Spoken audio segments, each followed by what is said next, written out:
Mizzle Dub Show where they know sports. If you wanna know about sports, this is where you go. Welcome to the Mizzle Dub Show where they know sports. If you wanna know about sports, this is where you go. First time, touchdown, first time, touchdown, yeah. First time, touchdown, first time, touchdown, yeah. First time, touchdown, first time, touchdown, yeah. First time, touchdown, first time, touchdown, yeah. Touchdown, yeah. Touchdown, yeah. Touchdown, yeah. Don't be alarmed. Yes, it really is 9:52 in the morning Pacific Daylight Time. And I was like, well, you know what? I'm not asleep, although I should be. You know what? Let's do an early morning show. Why the hell not? Well, I should be napping, but no. I love to give the people what they want. But welcome to number 349 on the Muslim Dub Show. Oh, As, we're almost at 350. One away from 350. Deep hope. Yeah, we're gonna hurry up and get this comment off because that piece of trash emblem right there. Good lord. Here he goes. Here he goes. But yes, welcome as a cut down day. As rosters getting to their 53. As by the way, folks, a week from tomorrow, it counts now. Now we can really get the shit talking going, and it's yes. This is yeah. You Yes. never know. You might get a week 1 edition of the Mizzle and Dove Show too, because I'm off week 1. So am I. Oh baby. So it could become a red zone talking ish edition. You never know. Yeah. Heck, I might be at Chris's house. I don't know. Are you? What is your schedule tomorrow? I don't go in until 7:30. Let's try to talk to brother Chris and see if we can get a talking ish edition tomorrow. Before you go in. It would have to be. Oh, I forgot. No, wait. You guys do other side the ball tonight, right? Correct. Okay. So yeah, let's see if we can get maybe like, it ain't gotta be like a full show, just talk a little ish real quick before you go to work.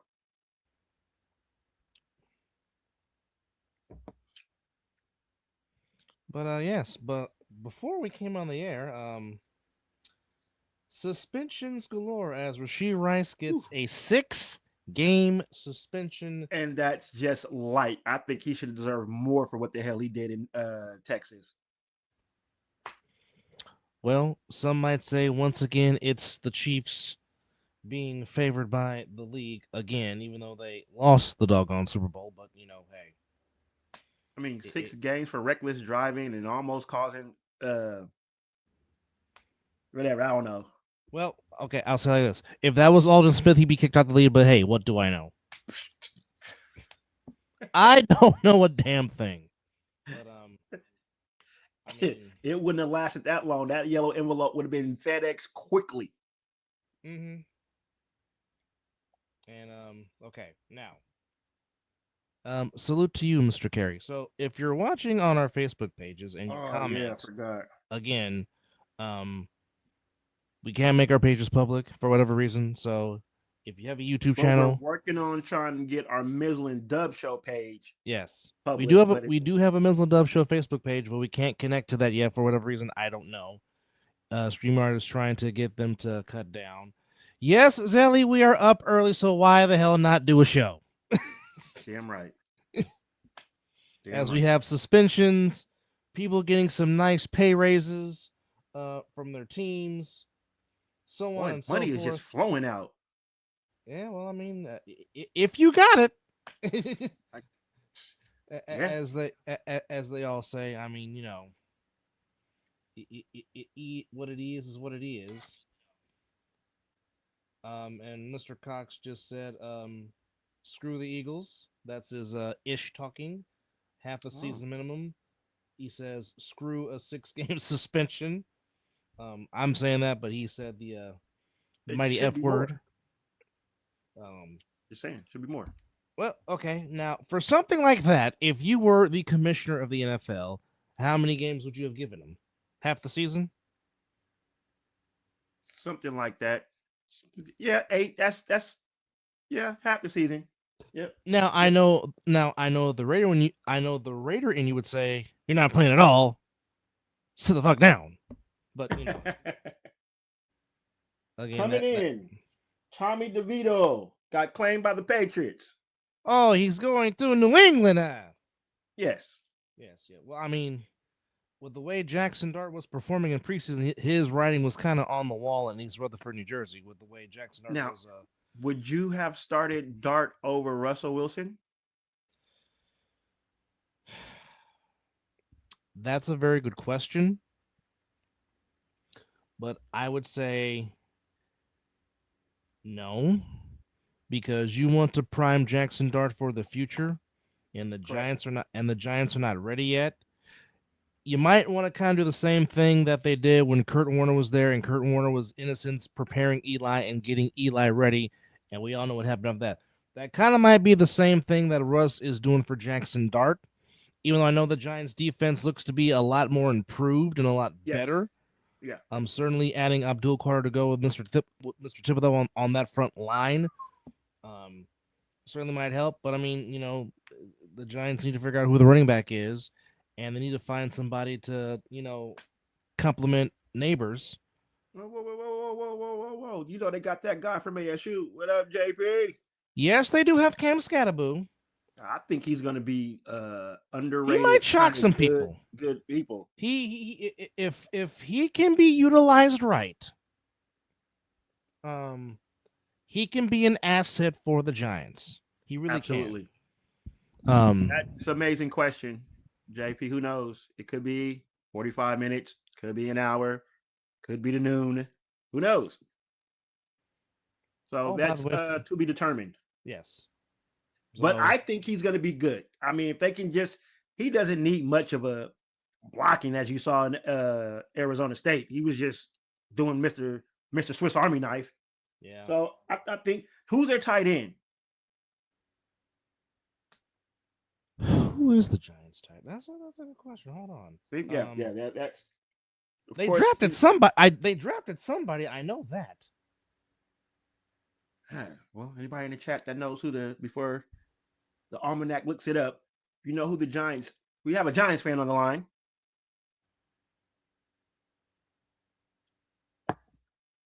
But I think Scatterboo could be a good because I don't know who their other running back is besides him. Tyrone Tracy, who did very well last season. Yes, very well. And they still got Devin Singletary, former Houston Texan. Okay. So they're pretty got the two tight end set. That's cool. Okay, I forgot. They still have Darius Slayton, and Darius Slayton has been solid for the Giants. And they still have Jalen Hyatt. Jalen Hyatt, who was a stud at Tennessee. Yes. Don't give up on him yet. Exactly. So the tight end, so Theo Johnson is the starter according to the Giants depth chart. Then you got Daniel Bellinger, second string, Chris Manhertz, third string. But again, it all depends on the Giants' offensive line. I know they have Jermaine Illuminor, former Raider, who's at right tackle. John Runyon, longtime player, is playing left guard for the Giants. That Runyon name, boy, Jr. just sounds just. It's always a Runyon. That sounds like an offensive lineman type of name, Runyon. Doesn't it?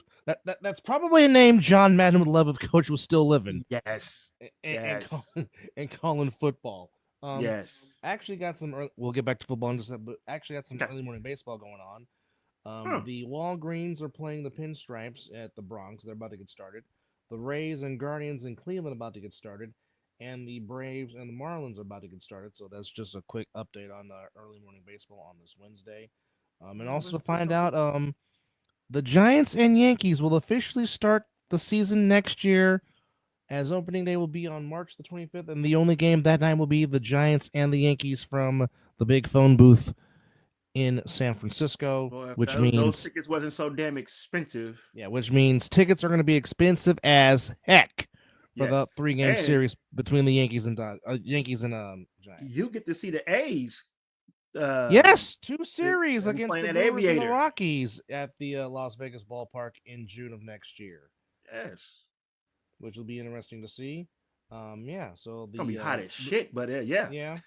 I'm pretty sure a lot. I'm pretty sure a lot of those games will be under the lights. I'm sure. June 8th Hell, through it 10th. doesn't matter. It's still gonna be hot as shit out there. Very true. But however you, if you're gonna bake when it's nighttime and not in the sun, if you will. Absolutely. Either way, in my case, the chicken grease will be flowing. Doesn't matter if it's day or night. So there it goes. I'm so glad you said that before I picked up my coffee cup. Yeah, you don't want to be talking. You don't want to be talking spit, especially with coffee. Oh man! But Mr. Pruneda, if and when you're ready, if we're still on here, if you want to hop on and talk some football, let us know. June 8th and 10th, the Brewers will be in town at Las Vegas Ballpark, and then the Rockies will be there from the 12th through the 14th, God willing. Hopefully, I wouldn't mind seeing the beer makers. Yeah, Milwaukee's been playing. Oh, well, say less.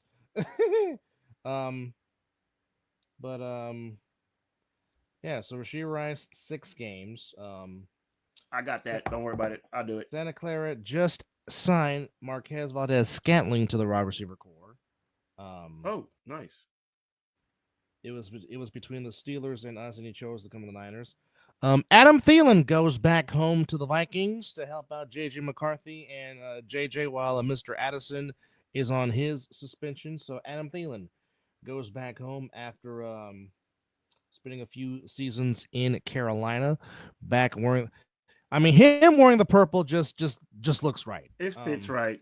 Yeah, it does. It just looks right. Seeing number 19 back in and now just some news here: the Niners possibly might have a reunion with Kendrick Bourne, who was a part of the Niners. Who was recently just released by the Patriots. Yes. Well, he asked for his release too. Yes. So possibly Kendrick Bourne might come back to Santa Clara.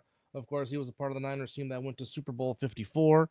Actually caught a touchdown pass in the playoff game against the Vikings. And speaking of Minneapolis, some sad breaking news, unfortunately. Oh no. And I really hate to do this on the air, but if it's brought up, we will talk about it. But according to this coming from Apple News, 2 children killed and 17 people were injured in a shooting during mass at a Minneapolis Catholic school. We're still shooting up churches? Yes. We're still doing that? Yes. Oh, Lord. This is coming from ABC News. The gunman died at the scene from a self-inflicted gunshot wound. Coward. Indeed. And this is the one that breaks your heart. An 8-year-old and a 10-year-old were shot and killed when a gunman fired shots through the window of a church at the Annocation Catholic School in Minneapolis on Wednesday morning, police said. 17 others, including 14 children, were injured in the shooting during a mass that marked the first week of school, police said. 2 children are in critical condition. As just mentioned, and this is coming from the police chief, Brian O'Hara, gunman died at the scene from a self-inflicted gunshot wound. And again, this mass unfolded before 8:30 a.m. Minnesota time, when the gunman approached the side of the building and fired a rifle through the church windows towards the children and others worshipers sitting in the pews. It's one thing to feel uncertain about leaving your kids safe at school. Now going to the house of the Lord. And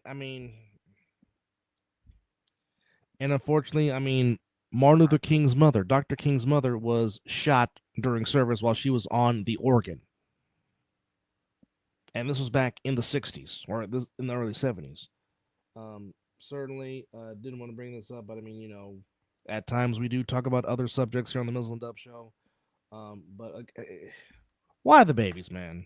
Why the kids?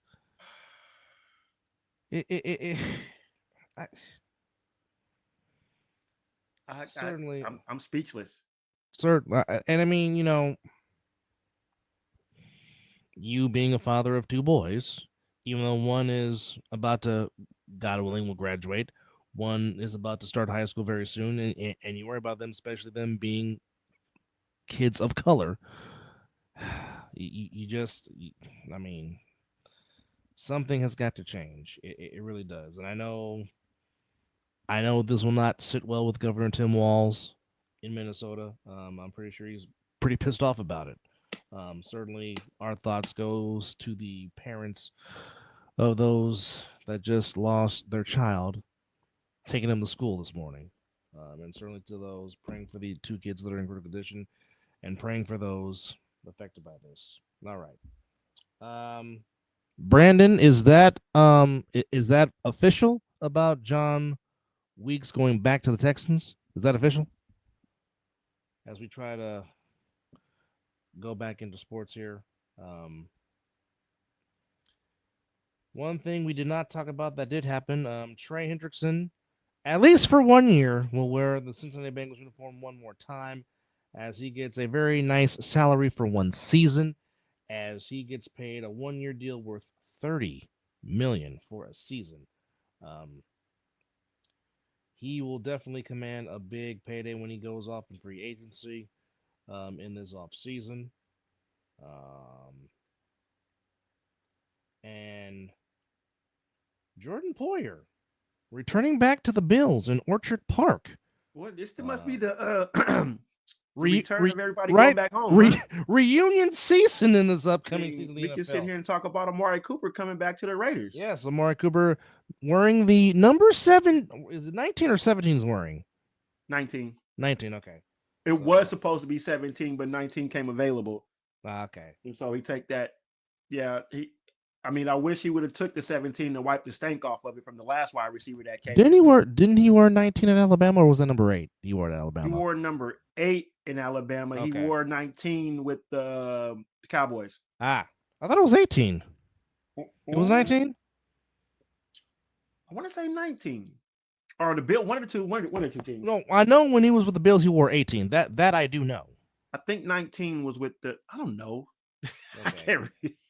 But I mean, according to the article, he says unfinished business brings him back home with the Raiders. And it was 9 at Bama. Well, he also turned down. It was between the Raiders and the Niners. He chose to come to Vegas. Well, why not go back to what you know? Because again, and I have said this many times on this show, and I know some people in my fan base get mad and saying, "Why this? Why that?" I said, I get it. I understand it. But again, as I've said, and this is part of B Rabbit, a.k.a. Kyle's stubbornness as a head coach, because he believes that his offense can scheme anybody and make anybody look good, which at times it has. But at the same time, see, I thought he wore, okay, so he wore 19 with the Cowboys. All right. Well, we knew what he wore his first one with the Raiders. But it was 89, yeah.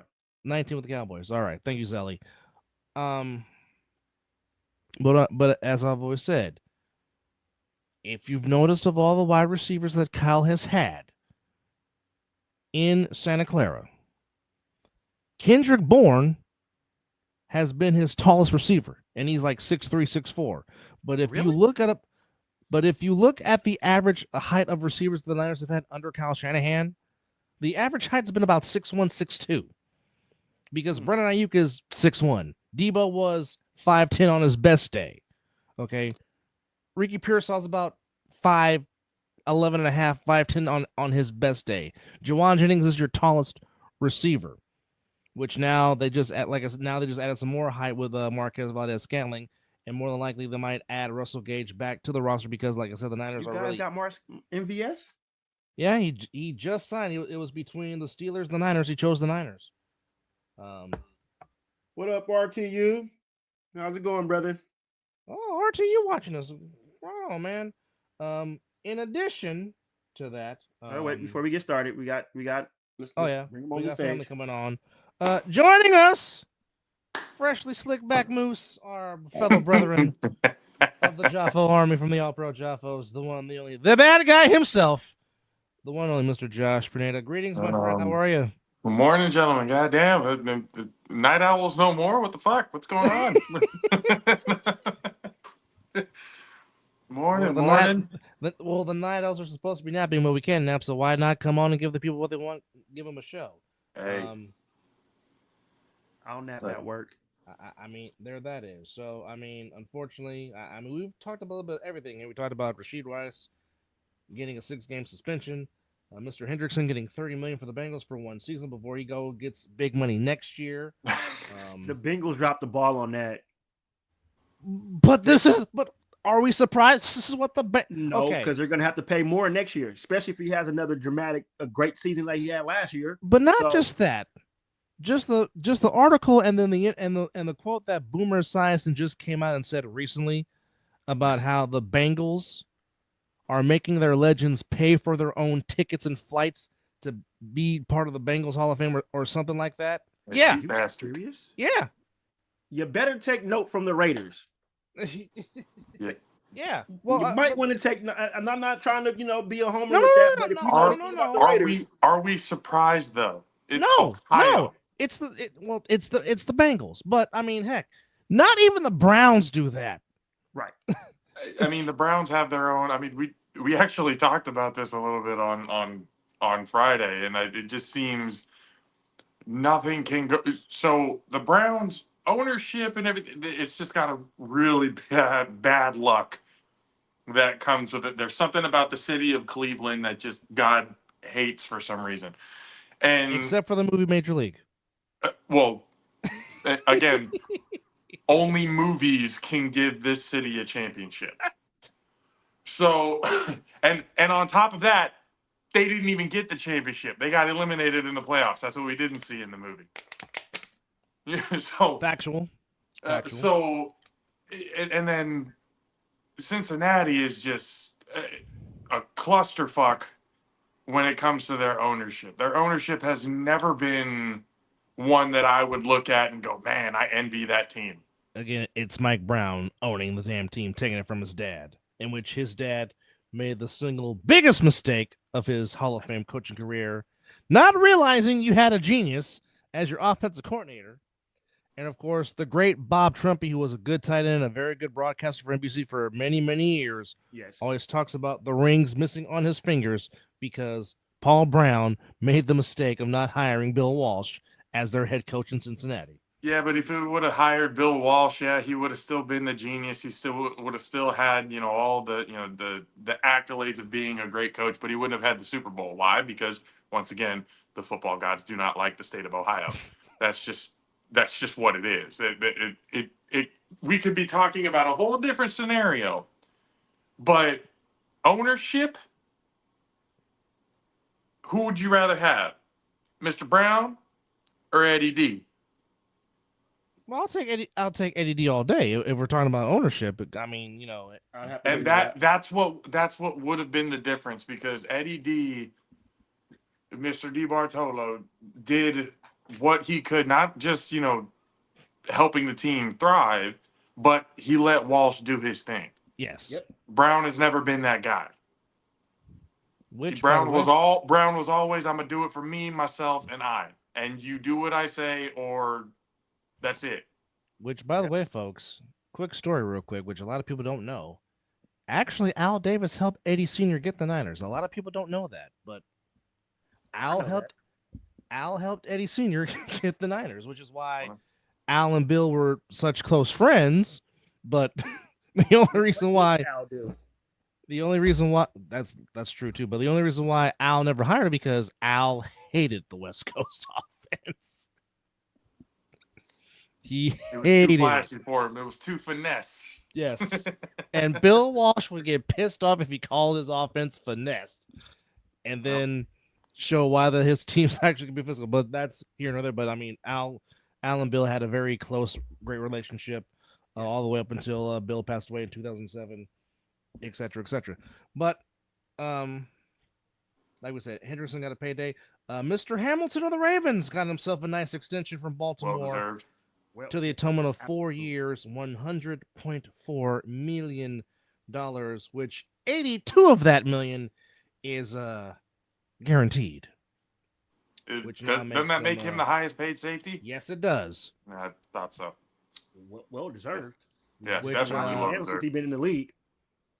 Which previously surpassed, which doubles what was the highest pay, which is by Antoine Winfield Jr. of the Tampa Bay Buccaneers. So. Which there is you go. An outstanding player as well, too. Yes. Yeah. Which smashed the record that was previously held by Detroit Lions safety Kirby Joseph, who was 21.25 million per year. So there you go. with Yeah, that. that's a huge difference. Yes. We just talked about Adam Thielen going back home to Minnesota, wearing Makes the sense. purple 19 again. Bills and Jordan Poyer going back together again. Tim Patrick going from the Lions to the Jaguars for a 6th-round pick. Can I actually say, like, the whole Kendrick Bourne thing? I'm gonna be honest. I really want him back. I didn't want him to leave in the first place. Yeah, no, I've always been a very big advocate for Kendrick Bourne. Now, is he a number one? No. No, but he's a real solid number two. And I think he's always been that. I always thought he was one of those underrated receivers, almost like a Golden Tate type. He was a big factor in the offense in 2019 when we went to Super Bowl 54. But here was the one thing that really pissed me off about Kendrick Bourne.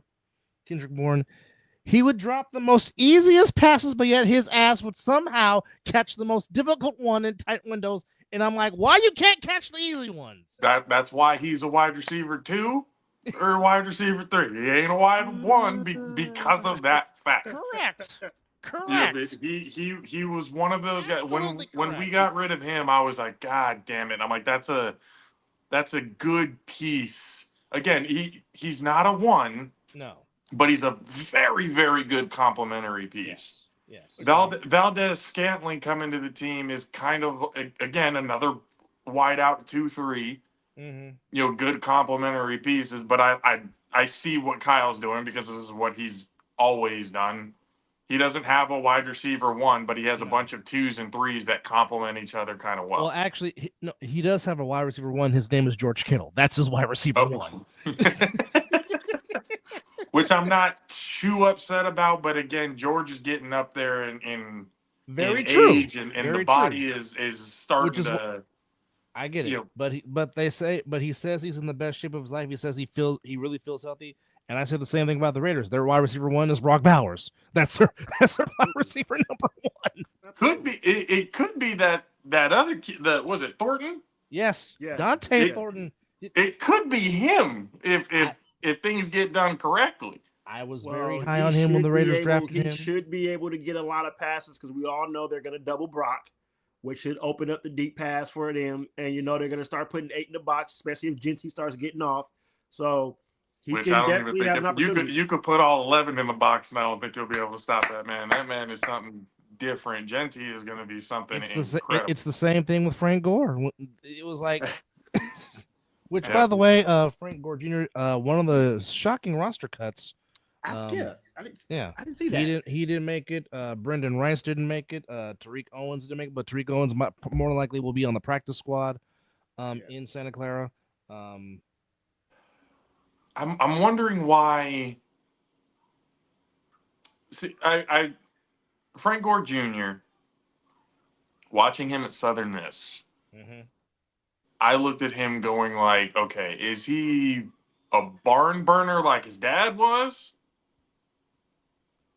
No. But I feel you give him the right opportunity, I mean, this kind of goes for, it's an old cliche, right opportunity, right team, and they can thrive. But system, I think that's especially true for him. He could be a good piece of like a two-headed monster backfield somewhere. I mean, once again, Mizzle, fuck your team, but I think that if you put Frank Gore Jr. with the Raiders, him and Genty could be a nasty 1-2 combination. Kind of like Genty and Mostert. Mostert's good too. Mostert, but he's on, again, the back end of a running back career. Correct. And you got somebody like Frank Gore Jr. he really doesn't have all that damage because, I mean, really, Mostert really didn't get a chance to be a running back until 2019. Hurt. Most of it is because he's been hurt. Well, that too. So it's a little bit of a balance there. Like, has he been taking a lot of punishment? No, but he's been getting these non-contact injuries, which are just as bad, if not worse. For running backs. And then with Owens and Rice, I think they get an unfair look because Good name. most of the kids of the all-time greats always get, They do. you know, a bad look. Really, one of the only kids of an all-time great that I've seen actually be, you know, kind of living up to the name has been Marvin Harrison Jr. so far. Yeah. And that's so far. Yeah. You know, he might need to leave, you know, Arizona because what a shit show that is out there in Arizona.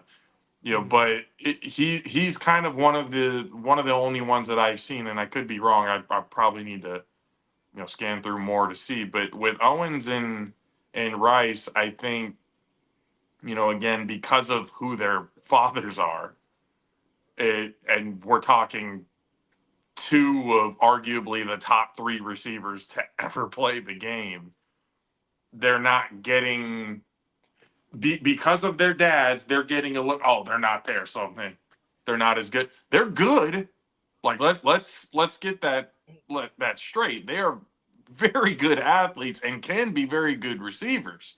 Yeah. It's just people are expecting them to be their dads right And off they're the bat.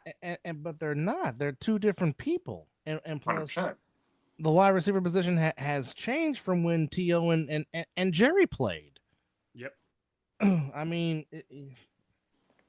But I mean, we'll see. We'll see what ends up happening for them. I still think you give them a couple more. They need to develop. Yep. That's sure. That's for sure.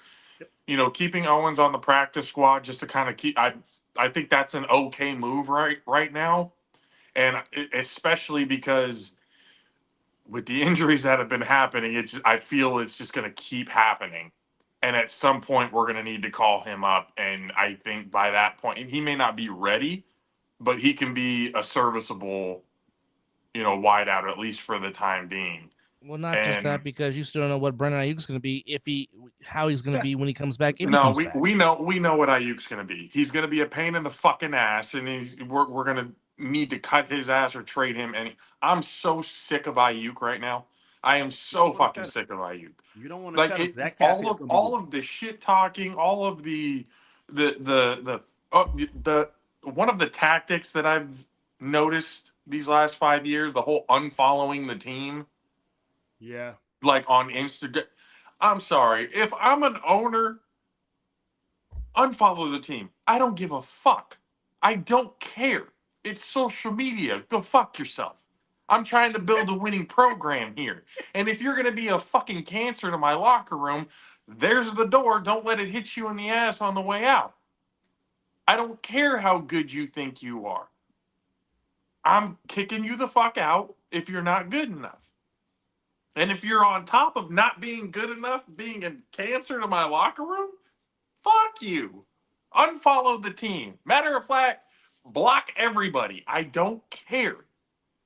So the owners who give in, oh man, they unfollowed the team. We got to give them a deal real quick. No, fuck that. Fuck that. He wants to sit here and act like, again, he's God's gift receiver. He's not. Most of the guys who do this shit are not. It's just Brandon Ayuk is a glorified wide receiver 2 who thinks he's a wide receiver 1. He's not big enough. His route running is still kind of questionable. The only thing that I can say about Brandon Ayuk that is elite is his run blocking ability. That's it. Out of everything else about his game, that is the only thing that's elite. And that's one of the only reasons why I wanted to keep him around. It wasn't because he was a hell of a, Keenan Allen style route runner, catching passes, jumping over, 6'2", like just, he's not that guy.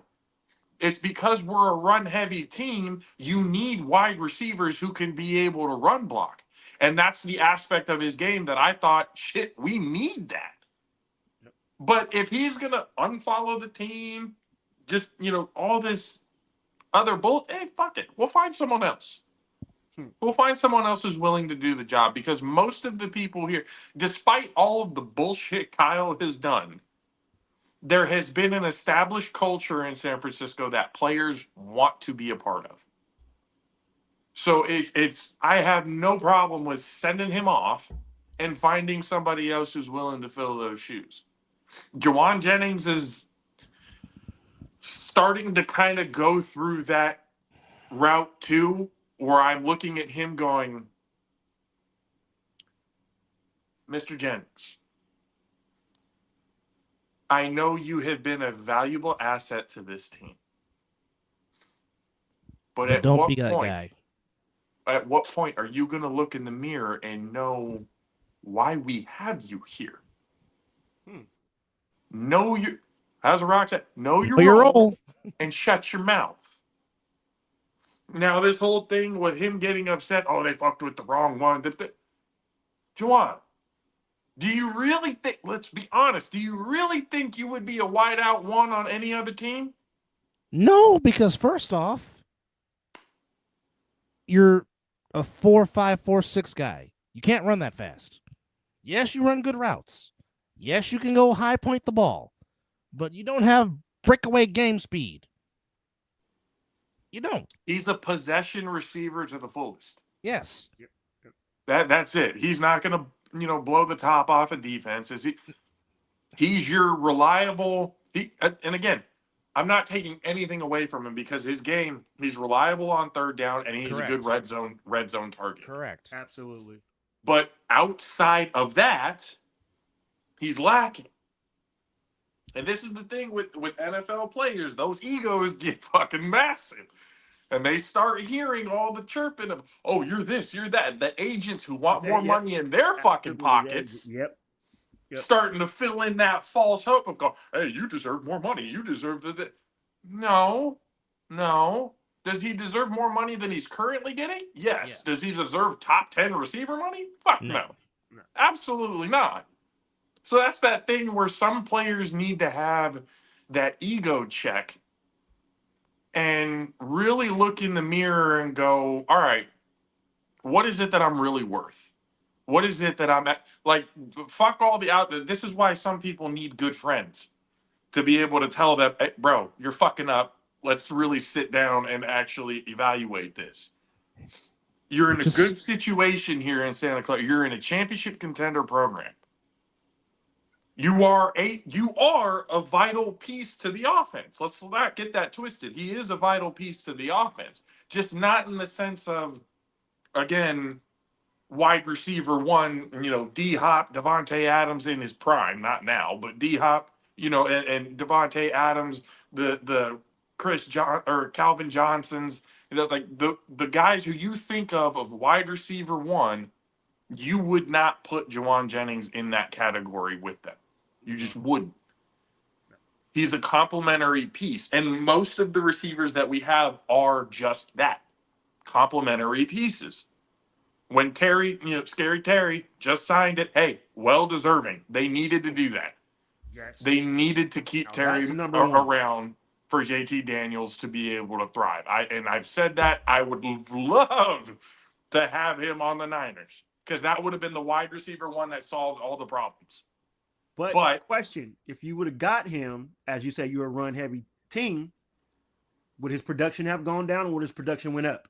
No, because the run game, if CMC is up, it would open up the play action pass, and Terry, as we know, is very good in play action. He's very good at play. It would have gone down in the sense of like the targets of numbers because again, run heavy. But not down and bad in a sense of, oh man, he dropped off as a receiver. Like, no, it would be very, very minimal, the drop off in stats. But now as it comes to being, a legitimate wide receiver one that we can use in any single situation, and like you said, Dub, like in the play action, my God, he would have actually just killed and destroyed, especially when you look at the defenses in the NFC West. He would have torched every fucking one of them. And thus, it wouldn't even be close. He would do the one thing that Ayuk and Debo couldn't do, which is get separation. See, Terry doesn't have that problem. No, that's what I'm saying. He would do the one thing that those two could not do, which is get separation. And Terry McLaurin is a very underrated. I don't think people know this about him, but he's also one of those receivers, and this is one of the reasons why I wanted to bring him in. Not only is he an excellent wide receiver one, he does have great run blocking ability. Yep. So he is an overall top to bottom. This dude is who you want on your team. He's been So slept good, on for good he's for the been slept on Commanders years. good for the Commanders for actually, pulling their head out of their ass and making the right decision. Because again, JT Daniels is going to benefit from that big time. Big time. So but for us it's just kind of, again, we're bringing in guys more for the fact that we don't have a healthy squad. But it's mostly just complementary pieces, which is okay. That's fine to have if you have one guy that's good at one thing and other guys are good at another thing and they can actually fill the puzzle piece. It could work out. But when you're coming for who is going to be the elite guy that in a clutch situation, we know that the situation of fuck it, he's down there somewhere. Let me throw the ball to him. We don't have that receiver. We don't have that receiver right now that we can go, all right, fourth quarter, game's on the line. I need you to make Doesn't this matter. catch. Doesn't matter what DB is on the other side of him. We know he's going to go out and make the catch. We don't have that guy. Yeah. So it's what the Niners end up doing with it. We don't know. I don't know, because again, there's something about Kyle who just. He is going above and beyond stupidity in certain aspects of it. But he's bought into so much of the hype of him being this good coach, his great offensive scheme, being talked about like Sean McVay and like this young group, this young crop of new head coaches who are coming in and kind of revolutionizing their own era. But what does Sean McVay do that Kyle doesn't do? Actually win? Situationally, he knows what to do. He is situationally clutch situations. When I'm up or when I'm in this situation, this is what needs to happen. Kyle doesn't have that yet. And you would think him being what? Early 40s right now? He's been coaching since his mid to late 20s. You would think, especially all the playoff scenarios and Super Bowl scenarios that he has been a part of, that he would have learned by now. But he hasn't. So it's just, and I'm not going to sit here and go, oh, well, the team just didn't execute and just did that. No. He's starting to become one of those coaches that relies more on statistics than on the actual momentum of the game, which has always been a killer for head coaches. All right. Mizzle, now coming from the Facebook chat line from Uncle Bobby to pan back a little bit, he said Hall of Fame players have soft kids. They don't have to work as hard as their dads. I mean, those Hall of Fame players were working to get their parents out the mud. That's why. Yeah. To whereas the kids are now established. Yeah. I mean, what does Shaq always say? You ain't rich, I'm rich. I'm rich. Yep. That's a great quote. You gotta work for your shit. Exactly. So, Mizzle, how do you feel about your team's first initial 53-man roster as you guys now prepare for the Patriots in Foxborough on September 7th? The only problem that I have is our corners are not up to par. We're very, very young at the corner position. They didn't do nothing to solidify the corner position. But other than that, it seems pretty good. I do like that they picked up and kept Jamal Adams. He has been a stud in preseason. I know it's preseason, but from my eye of what I'm seeing, he's taking on that linebacker role very seriously, and he looks like he's going to be a good piece for that. Max is already ready. The leadership role that he's going to bring to that defense is especially like you said, how young that defense is. Yeah. And he's at the linebacker position now, but he has the DB knowledge to where he can talk to them as well. He can interchange them. You can. He's the Swiss nickel. Army knife, Yeah. for sure. So he's going to be helpful. You guys are young, but with him being there, and he knows Pete Carroll's scheme. He knows everything that Pete Carroll wants to do. So that's going to be helpful for you guys. I think that's one of those key pieces. Yeah, I'm scared when we play the Commanders because I don't know if any of our corners are going to be able to run with Scary Terry. Again, but Max is ready. Tyree Wilson has taken a step. I need to see Geno and Thornton get more on pace. That pass they did in Arizona, that was nice. That gives me hope. We already know who Brock Bowers is. I ain't got to say much about Brock. I just think he's going to have a better year this year than and that's hard. That's crazy to say that he's going to have a better year than he had last year, because now he has an actual fucking quarterback. So what he did without a quarterback, shit. As we all say, Genty's going to be that guy that's, like JP said, put 11 in the box. He's still going to get fucking positive yards. But I like what they're going. I honestly trust Pete Carroll. How can I not have trust in this man when he has turned organizations around? The culture, everybody's buying in. So I'm a motivational coach. I just hope that they find a way. They find a way to shore up that corner position, because there's still some corners out there that's pretty. Hell, I'll take Asante Samuel Jr. right now. Ooh, he's a free agent right now. Yes, he is. How old is he? Oh, shit, he's at late 20s. If he's in his late 20s and he hasn't been picked up, that makes me think what is an underlying issue here. I think he has something's going on. I think he went and got a CT scan or MRI or something like that. I think he's not 100% healthy, but damn it, I don't care. You get him on that roster because he's covered. He's expected to be back for the second half of the season. I still take him. Don't care. Yeah, and you're right. Put him on the roster. You're right. He did have a spinal fusion procedure done this offseason. Ooh, shit. And is due for a CT scan in October. I'd still put him on the roster, put injury reserve so you're not necessarily taking up a roster spot. But once he comes back, make sure the physical and everything is good. By the way, he turns 26 in October. Oh, fuck no. Wow. Put him on the roster. Oh, yeah. Yeah. Put him on the roster. Shit, I'll take him. 100%. Now, I scratched my head when they traded for Kenny Pickett and gave up the 5th round for him. I'm still scratching my head. But then again, fucking Pete Carroll. He can bring the best out of you. I'm with the things that's going on. See, that was my face right there, JP. When I read it, I was like, brings the best out of him, but what is Kenny Pickett's best? He has a winning record when he was a quarterback for the Steelers. He does have a winning record. Anybody has a winning record for a quarterback with the Steelers. Again, that's mostly Mike Tomlin that we're talking about, not really the QB situation. I mean, he has made some throws that have won the game, and that it has not always been the defense that won the game, which you're absolutely right. It's the defense. But he has won some games with his arm. But I'll say this. He's a more quality two than Aiden O'Connell is. I'll say that. Y'all cut him, didn't you?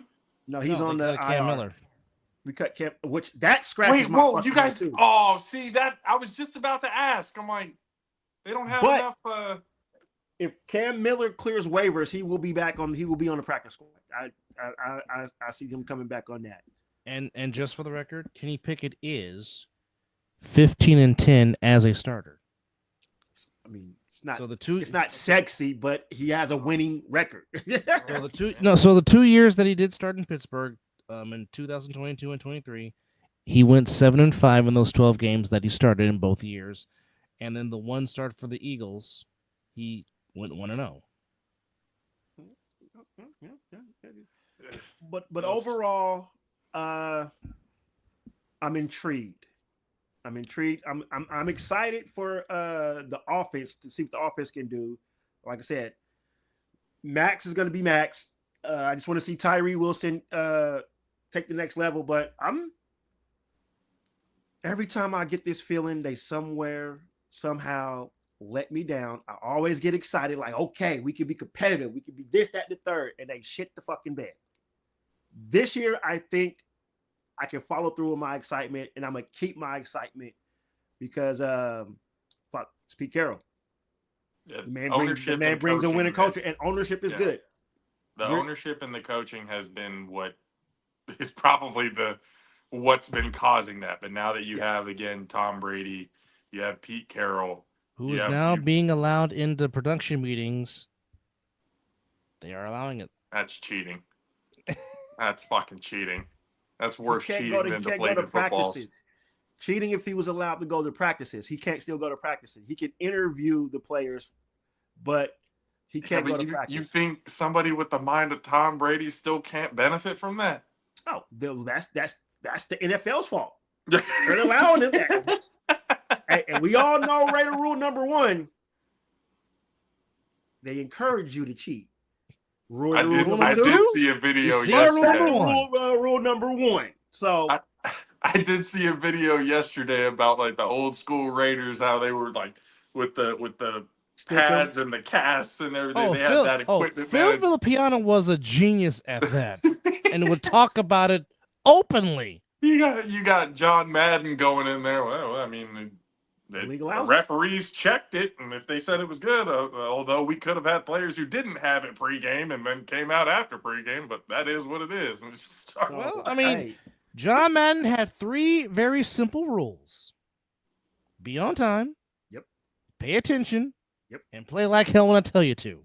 And they did, because they were doing it the night before the game. Those were the bar. Those were his rules. Okay.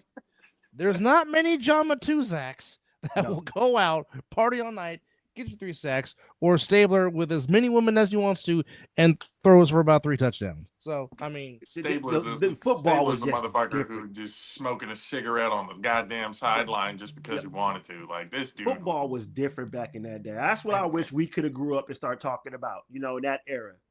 That was football. They had this little, oh my God, the quarterback got touched. Let's throw 15. Oh, you can't make this type of hit. I mean, yeah, it was a different, definitely a dip. And I don't want to sit here and say like, oh, like the game has gotten soft. I mean, it's gotten soft to a certain extent. Now, when we're talking about like health and safety, there are definitely some things that yes, I hate seeing former players who can't walk now. Absolutely. And can't do like that's nobody should have to have that kind of lifestyle, especially playing a game and Hall of Famers doing. Again, you're talking about players who you can't talk about the game of football without them. Jim Otto getting pushed around in a wheelchair right now. They barely started to do right by the players, and even then they're kind of iffy with former players. I really hope. I really hope this does not happen. But I don't watch First Take as much as it is. Oh, fuck. Cam Newton. But if they have Cam Newton replace Shannon Sharp, I will never watch that show ever again. As it's been announced that Cam Newton has reached a multi-year deal that will expand his role on First Take. See, look, okay. Cam Newton. Look, I can't really. It's like he says in his although we cannot relate. I know there's a lot of shit. Obviously, I cannot relate to Cam Newton about. There's a lot of shit that he has done in the game of football. Absolutely impressive, amazing, Heisman Trophy winner, football in the Super Bowl. A college great, a college great. Dressing like he's in the movie Django. Took a real shit Carolina Panthers team to the Super Bowl and only one loss, on that MVP season. Got to, give him credit for that. Again, had it not been for him not trying, at least attempting to jump on that, he didn't even have to get it, just at least try to get it. That's because his cheeks got tight when he saw number 58 in white. Well, I mean, 58 was, a monster. Puckering a lot of buttholes during that season. Yes, he was. Hence why Peyton will be buying him steak for the rest of his life. But my problem, especially with former players, and Ryan Clark is another one that just You know what? It He's starting to get a amazes little me annoying on too. He's starting to get a little annoying. it amazes me on some of the, like, you're a former player. When people look at you talk about the game, they should be able to listen to you and have that thought of, this guy knows what he's if you're a former Cam player, Akers is still available, by the way. Well, that's an interesting piece. Cam Akers, Clyde Edwards-Helaire. If you're looking at quarterbacks, And it just guys that aren't healthy. yeah. But you got these former player, Cam Newton, again, what he did for the game, but again, the ego is so large that he's now taken a position in the media of, you know, what I say is gospel, just because I played. You know, it has nothing to do with whether it makes logical sense or not. These former players are starting to give in to the mainstream media of clickbait, trolling, and rage bait. That's it. Sheldon Day is still available. Whatever can get them the clicks and the views, that's what they're gonna say. Instead of having, you know, being a former player telling it like it is, you're more saying shit for the shock value of it now. By the way, Zadarius Smith, Preston Smith, and Jadeveon Clowney are still available if you need an edge rusher. Once again, guys who can't stay healthy. Some of these free agents, like, the names sound good, but if you really look at it, it's just, we're only going to have him for half a season before something now happens. A guy who is still very, very productive, Eric Kendricks, is available at linebacker. yeah. I'm pretty set with my linebackers though too, but that he will be a nice addition to anybody's locker room. No, but you still have but where the depth is, there's a lot of depth on the defensive lineman for the Raiders. There's a lot of good depth there. Yeah, You need to have depth. Interchangeable parts. They can also play the outside and inside. That's Well, one of the three techniques. keys now. Stephon Gilmore's still available. He's serviceable. I don't know if he can. I would not want him to line up against Scary Terry, but he can be that inside, maybe your two, you know, taking care of the More of a veteran presence. Just a vet for the locker room, yeah. Justin Simmons and Jordan Whitehead and Marcus Williams available at safety. See, Justin Simmons is a very interesting piece that I would love to be able to pick up. He was solid for the Falcons last season. But again, though, why is he still out there like Ashanti Samuel? Injury. Yep. Can't stay healthy. And some of these I actually wonder. So it is not out of the realm of possibility, because we've seen it happen before. Yes. Players who have big names, but they kind of lost the want to play, and they're sitting there pulling a Paul Crew. Or they just don't want to do training camp. Don't want to do training camp. The faking the injury. Oh, something's wrong. Oh, we don't see anything wrong. Well, something's wrong. Oh, all right. They're just there to collect a paycheck. Some of them, like Clowney. Now, this is a legend. I don't know for sure. He could be legitimately hurt every fucking year.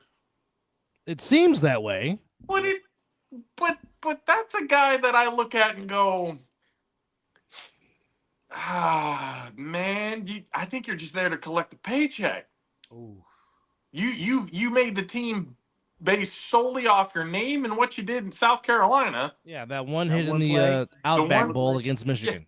Yeah. And that's you're kind of living off that, because if you look at his actual play, he half-asses a lot of plays. Yeah. He takes a lot of plays off, and you can't relate that to injury. That's not an injury problem. That's a lack of motivation problem. As long as you can sit there and take a paycheck, hey, you know, fuck it, I still get paid on the IR. You know, or you be like Bobby Bonilla. Hey, that's one lucky man. No, wait, that man is lucky he hired that agent. Yeah, I'm surprised more people haven't done that type of contract. Shohei Ohtani came in with that type of contract. Now it's just kind of like one of those that How come more people haven't taken a page out of the great Bobby Bonilla's? Well, he still got about like playbook? 15 years left though with that deal. Till 2035, he get paid. I mean, Griffey just got done getting paid by the Reds with his deferred 10 contract. years. He just got done. Not that Griffey needs the money. He got another 10 more years. Yeah. It's become such a big thing. It's the annual Bobby Bonilla payday. Yeah, happy Bobby Bonilla Day. Just think about that. He can fuck off the money that he gets for 1 year, save it the next year, fuck it off the next year, yada yada, and still get banked. Yes. Yep. July 1st is Bobby Bonilla Day. I would have retired the moment they signed that contract. Can you imagine you're more known for your contract than you are your play? And he's a hell of a player. Hell of a baseball player. He gets his 1.19 million payment that continues. I would have retired the moment I signed that contract. The payment was originally from a settlement when Bonilla was released by the Mets in 2000, allowing him to receive his salary in installments with an 8% interest. Jeez. Yeah. That's a big time contract right there. That's a big time contract. Y'all don't hear me. I've been trying to find a way to retire right now as a worker without being injured. It ain't happening. Payments started in 2011 and go until 2035. See what I'm saying? Fuck it off, save it. Fuck off, save it. Bro, the moment my agent looks, I'd have read that. I'd have looked at my agent. By the way, I retire. So it is one. Damn, the Yankees just went back to back. Aaron Judge just hit a home run, and do that in October, Aaron Judge. No, do it when it counts. How about this? Catch the fucking ball. That too. Yeah, so it's $1,193,248.20 is what Bobby Bonilla gets every July 1st. Bro, I don't even good for him. I don't even want to do the math on that, but I just know that's shit. And you know what? If God forbid, if anything happens, I hope written in that contract or he rewrote it, it goes to the kids. I think it does. If I'm not mistaken, I'm pretty sure there's a clause in there that obviously it goes to 2035, but if he doesn't live to 2035, which I don't know how old he is now, but the likelihood of that happening isn't. I would say he's got to be in his late 50s. Bobby Bo is. I was going to say 60s, but could be wrong. Well, that's not right because Barry is 61. Okay, yeah. Oh yeah. So he's maybe like 59. Guaranteed it'll probably revert to his 62. Now. 62? Yeah. Bobby Bo 62. And then he's got what, another? So he'll be 72 when the deal. He'll be 72 when the deal when he stops getting paid by the Mets. He can make it. He can make it, yeah. He can make it. He's still taking care of his body, eating healthy and stuff like that. But we never know. Most healthiest people have been called home. So I'm sure there's a clause in there somewhere that the family gets the remaining of it if something, Lord forbid, were to happen. Brandon and Danielle are his kids. Obviously, Medallia is his wife. So there you go. But Bobby Bonilla was a very, very good player for a long time. A lifetime batter of 279, 287 home runs, had 2010 hits, 6-time All-Star, 3-time Silver Slugger, helped the Marlins win a World Series in 97. And he has a ring, so yeah. Excellent baseball player. Like I said, him and Barry Bonds were a very good tandem in Pittsburgh for they were 2 years. They were 24-25, right? When there's the two numbers, when they're 24 and 25 in Pittsburgh. No, Bonds was 24 when he was in Pittsburgh. Bobby Bo wore 25 and 23 when he was in Pittsburgh, but mainly 23, and Barry wore 24 when he was in Pittsburgh. Okay. The only reason why Barry wore 25 is because 24 was already retired. He didn't want to disrespect his Godfather. That's Godfather's number. Yeah, Godfather's not going to give him 20. No. He said, you can't. 24. He asked him. It wasn't worth it. Bonds was like, oh, let me wear 24. Willie just looked at him. You're not me. Well, he was originally going to wear 26, but Dad said, no, you can wear 25. Because Barry said in an interview, I was gonna wear 26 to complete the circle. Willie in 24, Dad wearing 25 and right, and me wearing 26 and left. Which it kind of wouldn't look right seeing Barry Lamar Bonds wearing the number 26. So 25. 26 is just a weird. I mean, Saquon Barkley makes it look good because I mean you can But I mean, there's not a lot of fucking people backwards. there's not a lot of good baseball players that I come across that I think about that wears the number 26. Yeah, it's just not one of those standout numbers that you kind of look at and go, "Ooh, I need that number." 25 was good for Barry, for sure.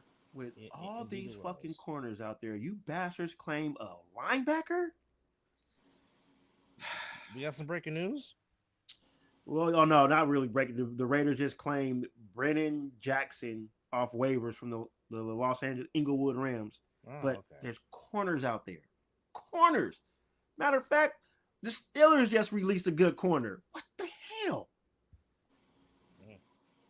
Guess I Well, got Who did they just release?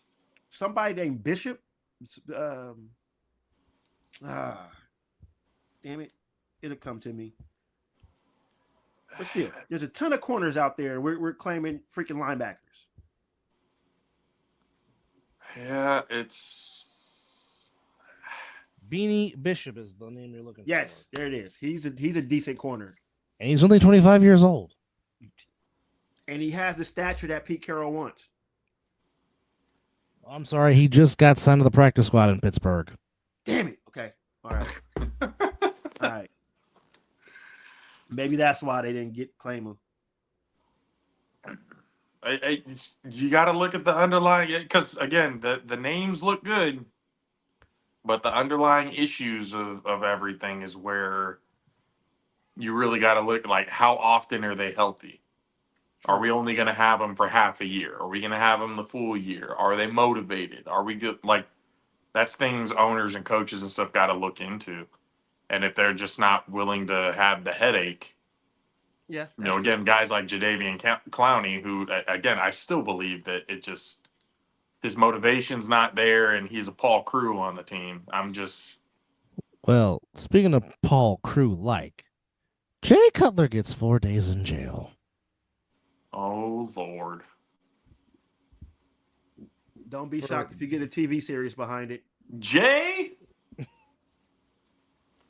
Yes. What did Mr. Cutler do? Was he running from the police drunk? Is that what he did? Oh, yeah, DUI.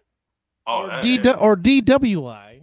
and he really did do the Paul Crew. In William County, Tennessee, as part of a driving arrest in October of 2024. Wait, it almost damn near took a year for them to figure this out? Pleaded guilty in a Franklin, Tennessee courtroom on Tuesday.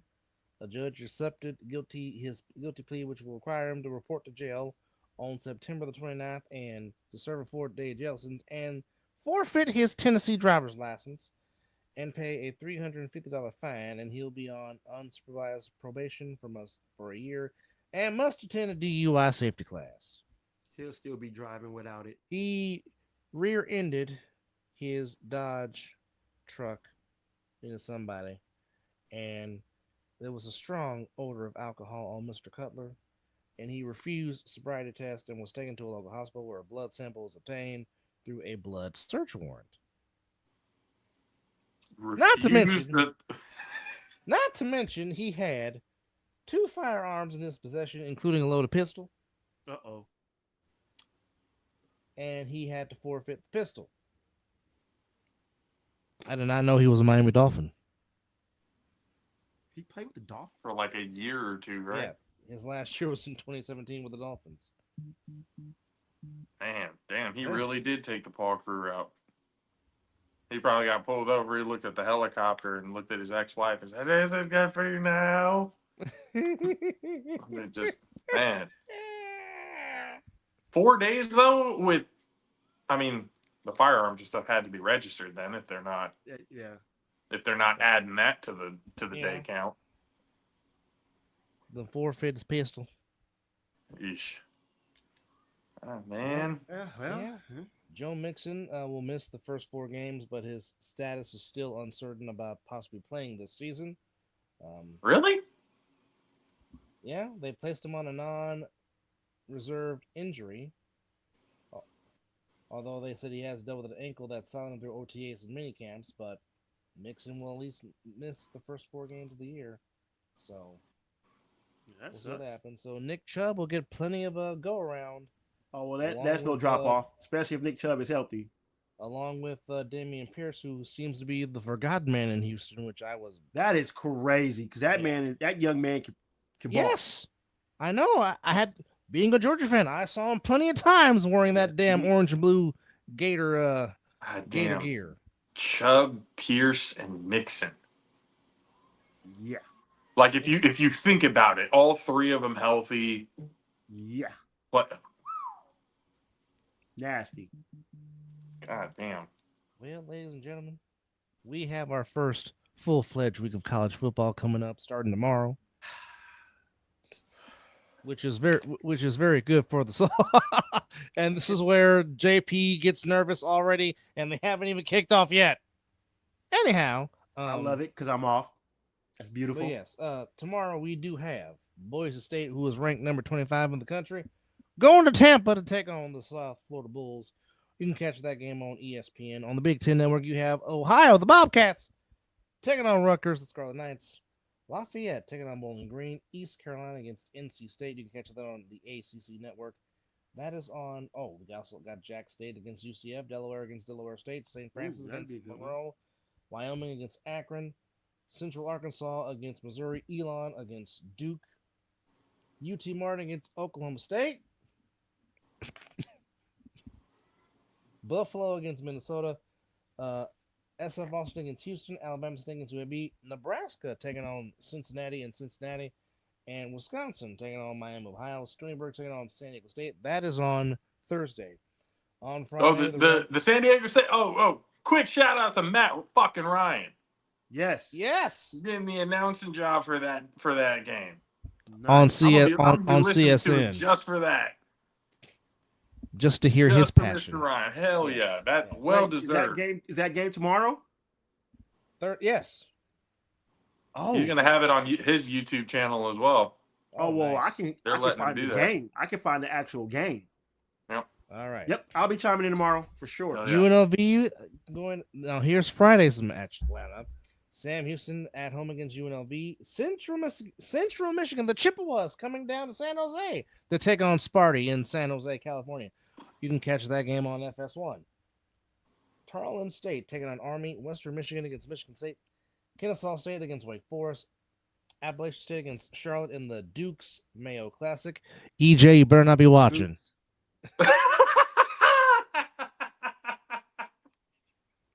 That game you can catch on ESPNU. So this will be the last time we mention this game if he's not watching. So we won't get the same crap we got last year. There are two things you cannot say around EJ. It's mayonnaise and baby oil. You can't say either one of those two around him. Otherwise, it turns into 30 minutes worth of God damn it. That's what it turns into. A lot of shaking your damn head. EJ, love you, but damn it. Don't say love you, cuz. Bethune taking on FIU. Western Illinois against Illinois. You can catch that on Peacock. Wagner against Kansas. Auburn taking on Baylor in Texas. That's on Fox. Georgia Tech taking on Colorado. That's on ESPN. That is on Friday. Then Saturday, my beloved Bulldogs open up the season ranked number 5. They entertain the Thundering Herd of Marshall in between the hedges. Georgia Southern goes to Fresno State. California Golden Bears open up against their old former Pac-12 rival, the Beavers of Oregon State in Corvallis. That's on ESPN. And number 1 against number 3, as JP does the sign of the cross and starts spraying, as Bevo coming in ranked number 1 in the preseason, going to the Big Horseshoe to take on the 3rd ranked and defending national champions. Rematch of last year's championship game. Or semifinals, I should say. The Buckeyes of Ohio State. As soon as they gave us the number 1, I was like, well, this is going to be a problem. This is going to be a huge problem for us. Now, again, Arch, and I fully put last year's loss against Ohio State. That was all on Ewers. He's still in fucking Ohio State's pocket. That he wanted to give some love to his boys. That's why he did all the shit that he did. And that's why he sucks out there in Miami and he's not going to be doing a goddamn thing in the NFL. But with Arch, different story. I like the attitude. You got the interviewers and everything telling him, "Oh, you guys got the number one, so you have a target on the back." He's like, "No, we don't have a target on our back. We have a red dot sight on everybody else." I like that. So I like the attitude and everything towards it. It's just me being a pessimist for the teams that I love. It's just history shows every time we get some sort of credibility that because I already know what's going to happen. We got the number one. Everybody in Texas is like, "Oh, we're number one. We're number one." If we ended up winning, everybody's going to be talking about week one. "Oh, Texas is back. Texas is back." And then somewhere mid-season, we're going to end up shitting the bed and losing that number one spot. That's what I'm saying. That number one, I think they should have. I mean, at most top 10, sure, but yeah, I'm nervous about it. I'm 100% nervous about it. But I would rather be nervous and good things happen. Again, be pessimistic, expect the worst, hope for the best, than to be a delusional fan thinking just because we have the number one that's an automatic bid for a national championship. That's just not. Which, That's by not the way, happening. folks, that's bright and early, 9 a.m. on Fox. And I'm more certain that's going to be the Gus Johnson, Joel Klatt game. Oh, Gus Johnson's calling that game? Yeah. Yeah. Oh, that's going to be a good one. All right. That's going to be real good. The Aflac kickoff game. 9 a.m. on ABC. We have Syracuse taking on number 24 Tennessee. Mississippi State against Southern Miss. FAU against Maryland. Ball State against Purdue. Northwestern against Tulane. Duquesne taking on Pitt. VMI against Navy.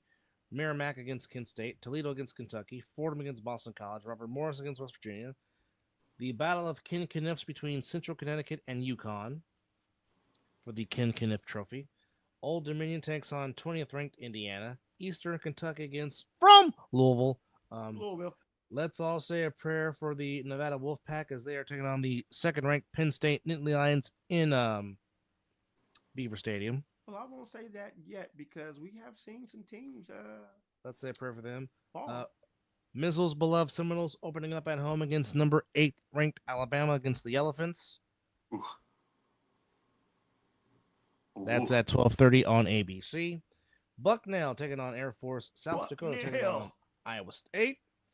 Temple against UMass. Holy Cross against Northern Illinois. Montana State going to collect the paycheck against Oregon and in Eugene. Of course, Oregon coming in ranked number 7th. Maine against Liberty. Sounds like a damn debate about politics. Alabama A&M going to get a paycheck against Arkansas. Chattanooga against Memphis. Illinois State against JP's beloved, who he loves to hate oh so much. That team that plays in Norman.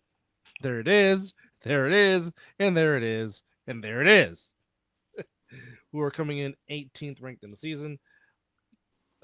UAlbany taking on Iowa. Coastal Carolina taking on Virginia. Weber State against James Madison. Long Island collecting a paycheck, taking on the Gators, coming in at rank number 15th. North Dakota against Kansas State. Texas San Antonio taking on Texas A&M. Charleston Southern taking on Vanderbilt. Austin Peay takes it on Middle Tennessee State. North Alabama against Western Kentucky. Southeast Missouri against Arkansas State. Morgan State against South Alabama. Nichols against Troy.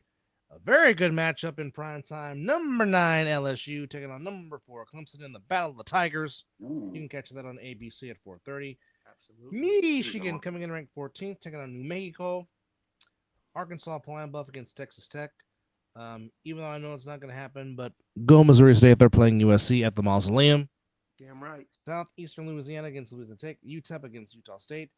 Georgia State against Ole Miss. Ole Miss coming in ranked number 21. BYU taking on Portland State. Rice taking on Louisiana. Eastern Michigan against Texas State. Lamar against North Texas. Abilene Christian against Tulsa. East Texas A&M taking on 16th ranked SMU. Byron against New Mexico State. Northern Arizona taking on ASU.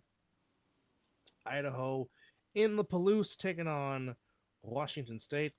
And bear down in Tucson as the Arizona Wildcats on TNT and HBO Max at 7:30 will take on the Rainbow Warriors coming off the upset against Stanford. Was it really an upset?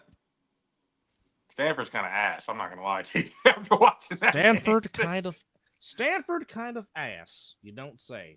game. Utah going to the San Gabriel Mountains. Shout out to Coach Zoe and Coach Brennan for the Arizona Wildcats. That's one of the games in October, them against BYU, that we're going to be attending this year. So shout out to them. Hopefully that they can do what Stanford couldn't and put up a W on the board. At 8 p.m. on Fox, you got Utah taking on UCLA in the San Gabriel Mountains of Pasadena, California at the Rose Bowl. Whoa, Nelly. Talk about a team that doesn't deserve to be in an iconic stadium. Jesus.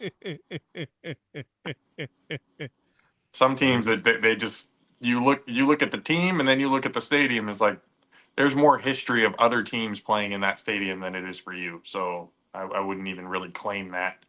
But hey, that's on Fox. Got to find hope somewhere. That's on Fox at 8 p.m. That's 8 p.m. Eastern, 5 Pacific, or 8 p.m. at night. And then in the Pacific Northwest, the beautiful Pacific Northwest at Husky Stadium, the Colorado State Rams taking on the Washington Huskies. And you can catch that on the Big Ten Network. Then Sunday, Aflac Kickoff Part 2. The Hokies of Virginia Tech taking on the Gamecocks of South Carolina. South Carolina coming in ranked at number 13. And then at 4:30 on ABC, it's the old Catholics versus the Convicts as number 6 Notre Dame takes on number 10 Miami in Miami. You can catch that at 4:30 on ABC. And then Monday on Labor Day in prime time on ESPN and ESPNU, the Hoodie makes his debut in Chapel Hill, but it will not on Monday. Monday's a holiday. His girlfriend's going to be on the sideline with him, making sure that all the coaching decisions that he makes are all right. But he will make his debut against a very tough out against the TCU Horned Frogs. Oh yes. So that is your full-fledged slate of college football this upcoming weekend. Inject it into my veins. Yes, please do. Wait. I need it. Can't wait. All starts tomorrow, actually. So there you go. College football galore here. And kudos to the city of San Jose as they will make some renovations to the Shark Tank that will keep the Shark in San Jose till the 2050s. So let's go. Yeah, that long overdue renovations need to be made for that. By the way, we have to whenever he comes home, and if it's ever for a hockey game, we got to get down to the tank. There really is no bad seat in that arena at all. No, really even where we sat when we went that one time, it was great. Yeah. But I would like to sit down by the glass though. Oh, behind the glass. Yes. Just so again, see the hits up more closely. Yes. But yes, the San Jose City Council unanimously approved a deal to renovate the Shark Tank, which I still call it the San Jose Arena. That was its original name. And I will die calling it that. Yes. But now you see how simple this is? If the city of Oakland could have did this with the Raiders, they would still be in Oakland. But no. John Fisher, you want a cock block. But no. And then you want to follow Mark. San Jose had to do it because there ain't shit to do in San Jose. So they had to go. Well, you can travel up a little farther to go see your piece of shit team. So I mean, again, I'm talking about just San Jose. It's like they ain't shit to do out there. So they had to keep a pro team out there to keep the public from turning on themselves.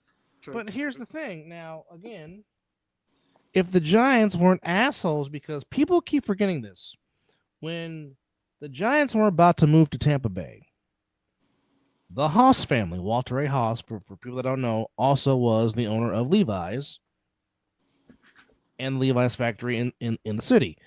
Walter Haas gave the rights to San Jose to the Giants to keep them from moving to Tampa. Gave it to Peter McGowan. Now, obviously, Mr. Haas and the family Mr. Haas Sr. passed away in 1995. And, of course, the Haas family, unfortunately, sold the team. And the A's have had crappy ownership ever since. Now, with that said, the A's had an agreement to build a Fremont Stadium, and they would have been the Fremont A's because no way I'm calling you Oakland and you playing Fremont. But Well, you know the rule on this show. there was a stadium done. Then that happened, or that didn't happen.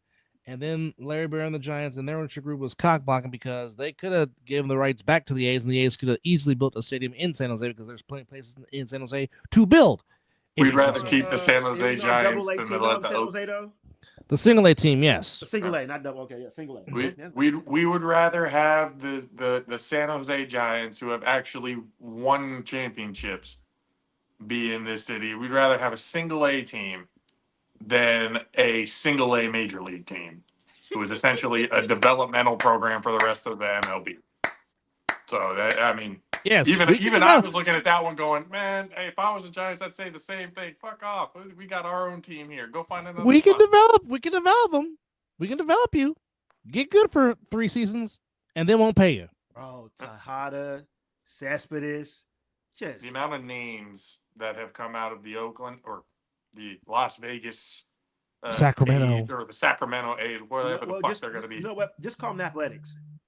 But again, the amount of names that have come through that organization. But again, to this day, Dad will still ask, why they trade the Cuban? He still says that to this day. Why they trade the Cuban? Cespedes. And again, John Lester has been a very good pitcher. But again, in hindsight, that might have been actually a good idea.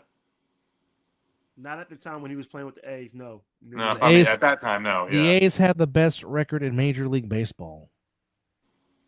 Doesn't happen very often. And again, no disrespect to John Lester. John Lester has been a very good pitcher and has had a very good career. But I'm sorry. I'm not training the Cuban for John Lester and Jeff freaking Samardzija. No. Who should have stayed playing football. Yes. He was a better receiver at Notre Dame than he was a Major League Baseball pitcher. That's for damn certain. And then the Giants go pick him up. I will never under. I love the unison. The both at the same time. If my mom was in here, she would have. If my mom was in here, she would have done the same thing. Absolutely. Because she would have been like, "Why? For what?"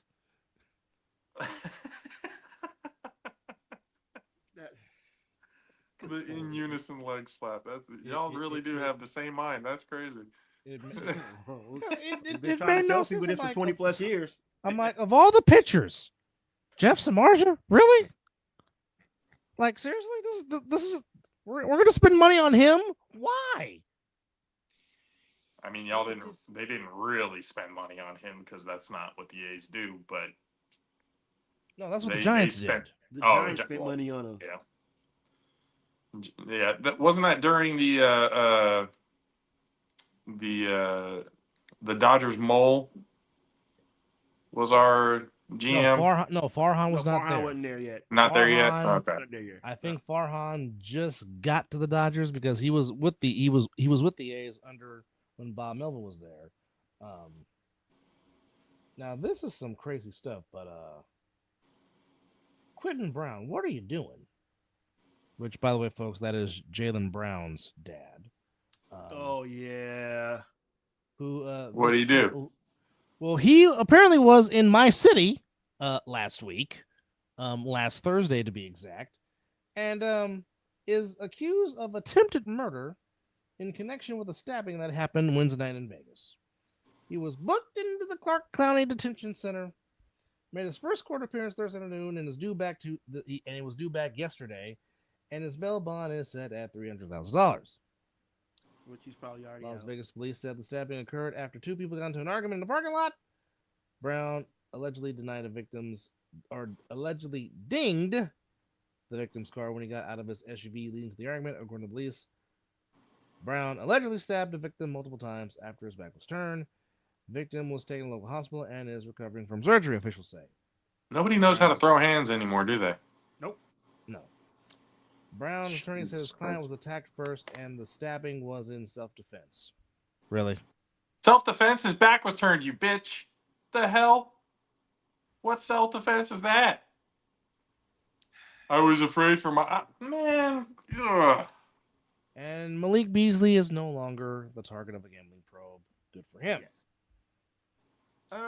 So let's jump on this real quick before we put a bow on it. The Chiefs making news, and the football season hasn't even fucking started yet.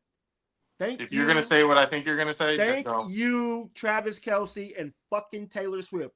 Thank you. You guys just couldn't do that after in the off season. You wait literally 2 weeks before the season starts, and you pull this bullshit. Oh, just give these announcers and these damn TV people more shit to just talk about you. I literally turned on the radio yesterday, and that's what they were talking about. A person who follows Taylor Swift. Oh, she's just the happy that I don't need. This is on sports talk radio. I don't need that bullshit. I would have rather it happen now than at the end of the Super Bowl, because you know they were going to do it at the end of the Super Bowl had they not gotten that. I'd rather do that. They were already talking about them. Yeah. Cool. Get it out your fucking system. Yeah. I don't need I don't need Instagram photos and them being. You could have did this shit all off season long. No. Could have been on you guys all off season long. It's almost like KD announcing the team he was going to go to before the finals start. Oh, you selfish bastard! You had to bring the attention to you before the biggest game. Yeah. Okay, I get it. Well, I mean, shit. There hasn't been anything else to talk about in the Chiefs. And you still look like a bum, Kevin Durant. Making all that damn money and looking like a damn bum. Let the hairline go, too, by the way. That too. But again, when you can draw football plays on your head, it's time to let it go, Kevin Durant. Where's the lie? Lock it up. Where's the lie? It's not there. That's a pretty damn good one, Dub. I'm not gonna lie to you. That's a pretty damn good one right there. Oh, you haven't seen the meme? I sent him the meme. I guess I must have forgot to put it in the group. Oh yeah. No. There's literally a meme of the top of Kevin Durant's head looking like a dirt football field, and they're drawing X's and O's on it. You know what? Oh, they're doing that man wrong. You know what? But I'm just, and now you give Chris Collinsworth some more stuff to talk about because you know he can't keep the Chiefs out of his mouth. It's everywhere now. You know Nick Wrong is going to talk for an hour about this shit. I just wanted to get out my system. The moment they said it, I said, Dub, I wish we could do a show about that shit because that's just great for football. So you know what's going to be talked about when the Chiefs play the damn Chargers on Friday. Travis in Kelce's Brazil. New fiance. Travis Kelce's new fiance. There she is again. Jeez. Oh, and by the way, she's going to be attending more games. They had to announce that. So, yeah. They're trolling at this point. It was perfectly set up to do this right here now. All off season. She went on the New Heights podcast and all that other it's trolling at this point. It really is. Shit. She even said it on their podcast because you know all the football fans what they need most right now is more of me. She said that trolling like a motherfucker. She knows exactly what she's doing and the attention, the negative attention that's coming from it. She knows exactly what's going on. They're not stupid. No. This is all trolling at this point. That's why I said they waited this long before the season start to announce it. When you had all off season, you could have all the attention, but no. It wasn't the right time yet, though, Mizzle. It wasn't the right time. But damn, what time? It's you know it's what? Veda somebody time. Somebody likes it, so who am I to sit here and say that it's trash? Well, you know, JP, get ready to laugh your ass off. Oh God. Oh, and get the reaction. What happened? Oh my Lord.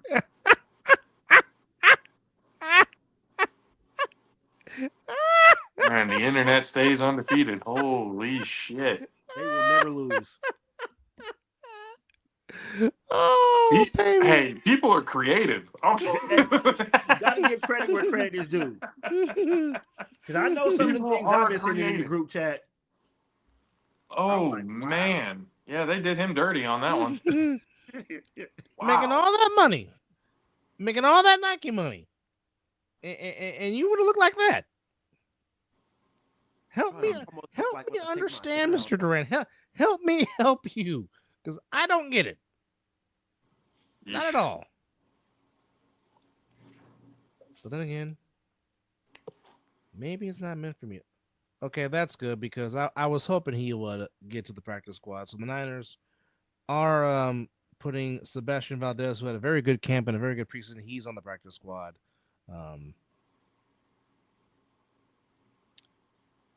And wait a minute, what? Really? Oh, interesting. The NFL today will spend opening day. That's There'll be the NFL Today Plus. Okay. Plus. Different show. But they'll be live at Lambeau Field for week 1. Good for them. Wait, so they got an NFL Today and an NFL Today Plus? Ooh, this is interesting. So from squeezing all the money they can out of people. So from Boxing Kingdom, on X, says Terrence Crawford is being picked to defeat Canelo by a large number of boxing experts, including light heavyweight champion Dimitri Bivol. That scares me now. Tony Bellevue, Bob Arum, and I don't want to mention this man's name because I'm tired of him because he gets enough as it is. But yeah. That scares me now. You said that scares you now? We know how boxing operates. Yes. We know they're going to juice up those Vegas numbers, and then when the time comes, something's going to happen. I still think Bud's going to win. And you know those Saudis don't play fair when it comes to their gambling. Yeesh. You know, I'm honestly thinking that we're going to get a trilogy out of this. You would hope so, well, but I will say this: if this fight ends in a draw, oh yeah, we know what's going to happen if that happens. How long?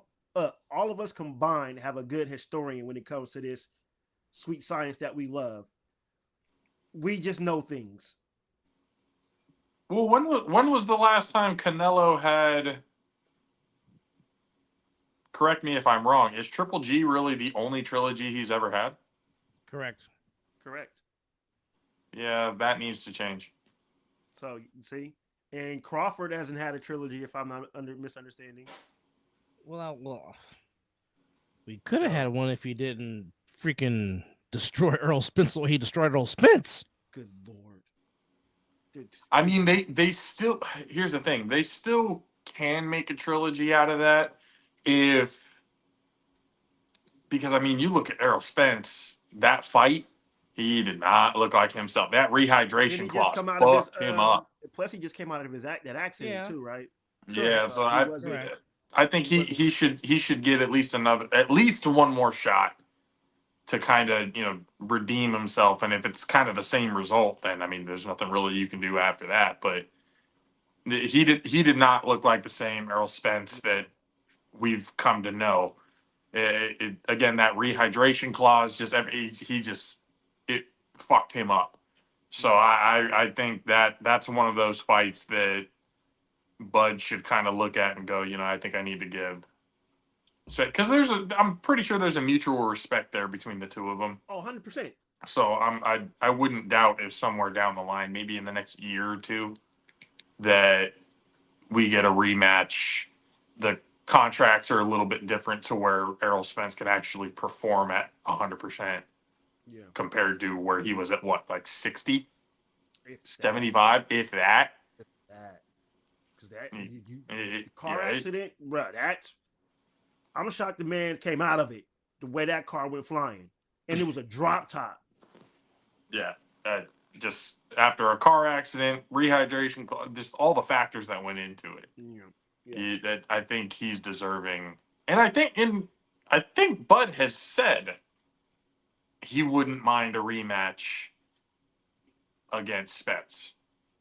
Um, I'm pretty sure he said that in an interview somewhere. Because had the circumstances been a little different, we might have had a better fight than what we saw. Because that was just an ass whooping when we saw that. We're talking about like the billing of a super fight, this, and that, and it very well could have been, but just the cards weren't there for Spence at that time. Absolutely not. So I think for that one you can get a rematch, and then depending on how the second fight goes, you can maybe work that into a trilogy. Yeah. But By the way, the Saints claimed former Buccaneers receiver Trey Palmer off waivers.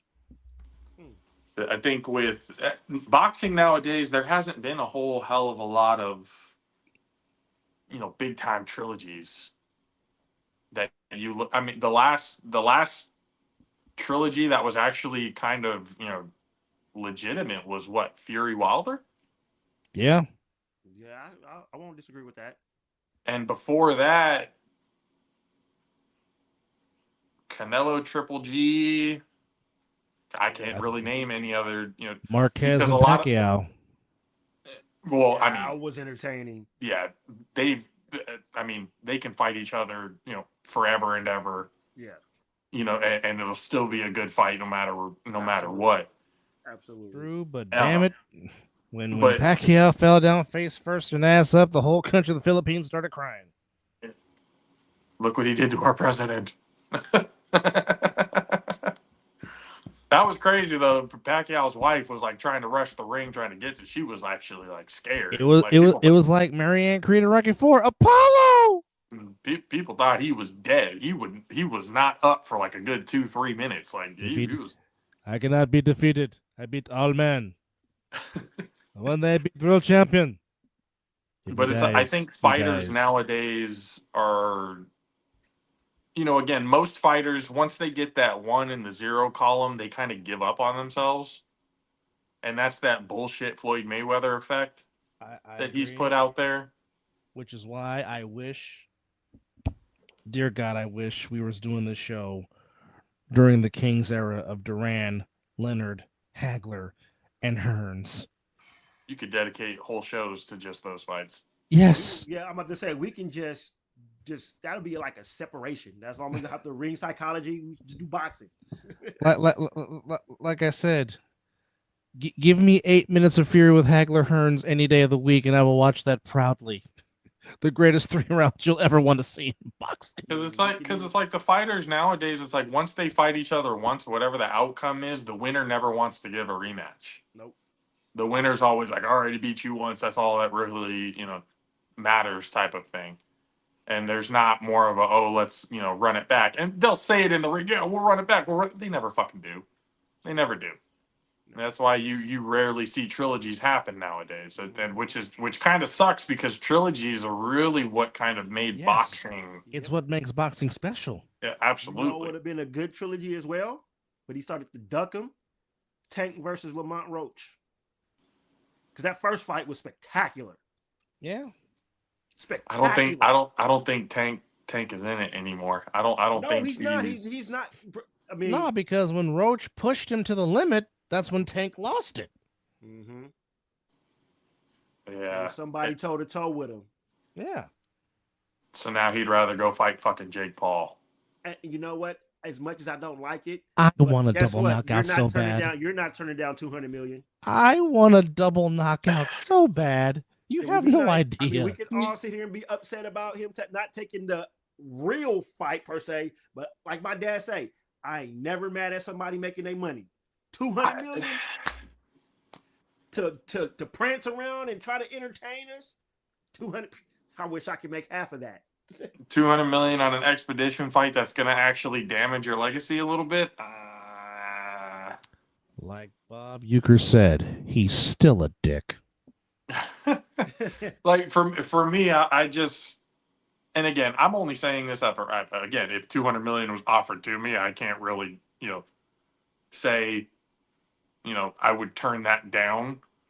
But if if I'm a professional fighter who has built a legitimate legacy, and I mean, if your heart's not in it anymore, then just stop fighting. Agreed. Don't 1,000%. fight anymore. 1,000%. Yes. You know, don't do these exhibition fucking clown shows that are just going to, you know, kind of that's like with Mayweather. I still say he's 49-0. Oh, I just said that last night, bro.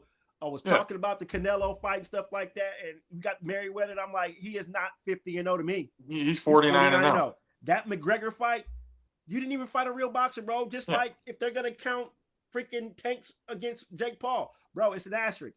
Big Oos. Oos. Oh, What up, fam? Which, by the way, Oos, are you yes. Oos, are you participating in fantasy this year? We are running it back in the Cosell Football League. Let me know. There's 3 spots left. I need to fill those spots. Over here making me download 2 other apps. God damn it. But I mean, with it, for me, I would just look at it going, is this going to tarnish the Say legacy? It less. I'll send you the link. Is this going to tarnish the legacy that I've built? And if good, he just now coming in, so good. We dodged a bullet. Yeah, don't mention it anymore. Look, you gotta know when to just. We'll definitely. It's just, if I look at something and it's going to tarnish my legacy as a fighter, I don't give a fuck. Fight. I want a double knockout. That's what I want. But it's an exhibition, so it doesn't matter. Yeah, there's not who comes out of it. Hard hit. They're probably going to put a no knockout clause because you know this is going to happen regardless of what happens during that fight. Tank could work him the entire fight. But because it's going to be an exhibition, no knockout clause, whatever the hell it may be, Jake Paul's going to be like, oh, I went toe-to-toe with one of the best. I beat one of the best. Motherfucker, it was an exhibition I beat fight. the real champion. It's an exhibition fight. You're 6 inches taller and, 50 pounds heavier? It just doesn't, none of that makes sense. And with Jake Paul, it's a stupid move because, I mean, granted, you fought, a coked out Chavez Jr. Who got to play. But you were starting to get a little bit of love and recognition by the WBC. I mean, granted, you did not deserve a 14th rank. That's for goddamn sure. But you went from starting to actually fight, fighters that had a name or have a name in the boxing industry to going back and doing clown shows. I spit hot fire. It's just it doesn't make any sense. But people are going to watch it because people are going to want to see Jake Paul get knocked the fuck out. Yep. That's why people watch Jake Paul fights, is because they want to see him get destroyed. EJ, what are you talking about? 14? He was saying when JP said they ranked him at 14th. Oh wow, that's insane. After the Chavez Jr. fight, the WBs, and they caught a lot of backlash after that too.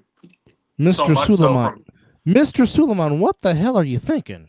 So much so that they actually took the ranking up. Oh, we're going to further evaluate. You dumb motherfuckers. You guys, you did this. To evaluate. They did that thinking that it was going to be some sort of shock value. Now we're going to, they did it for the clicks. They did it for the clicks. And that's what most people, especially ownership, they all do shit for social media reaction. It has nothing to do with the love of the game anymore. It has nothing to do with anything that's supposed to be legitimate. It has everything to do with how many views are we going to get on social media, whether it's good or bad. They're trying to strike up a conversation. Clickbait. Yep, exactly. 100%. Yep. It's all clickbait. So it's just none of it's legitimate anymore. And all the people that I see most of them I think are fucking. What?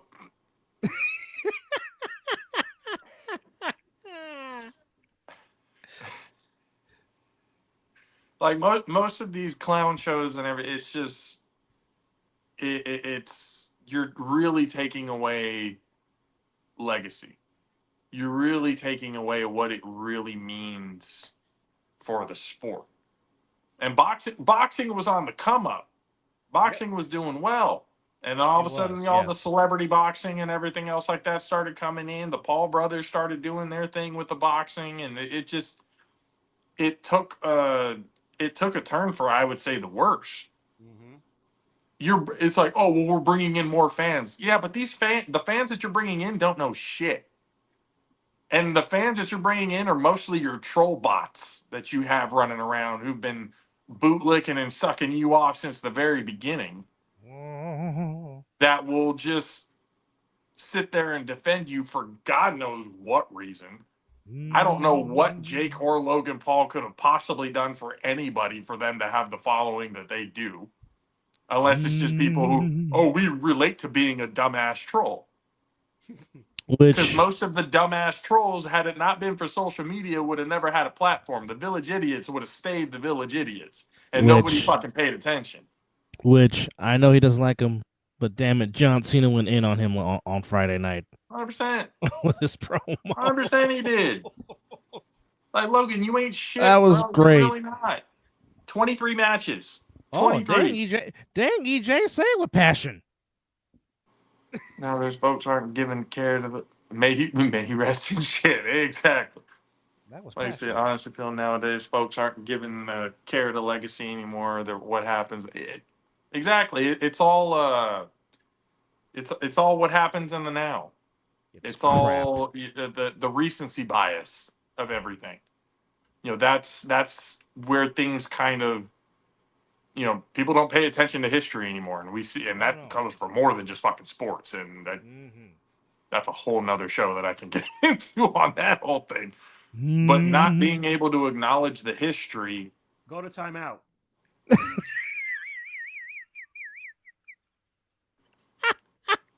But to sit there and not acknowledge the history and not really respect.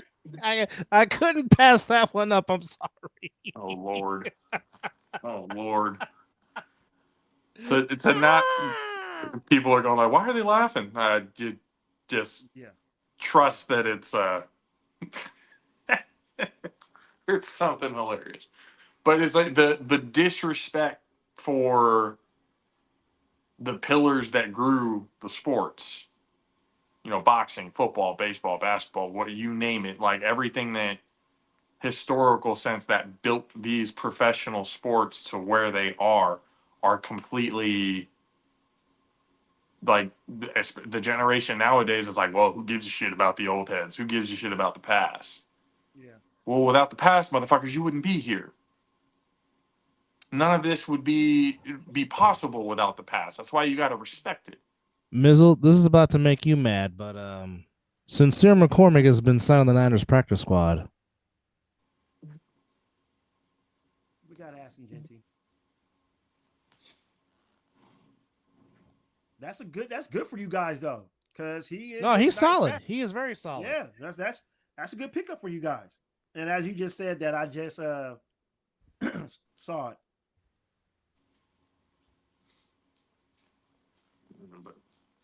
I don't know, man. I wish people would think about legacy, pay attention to the history. Yes. Actually respect it.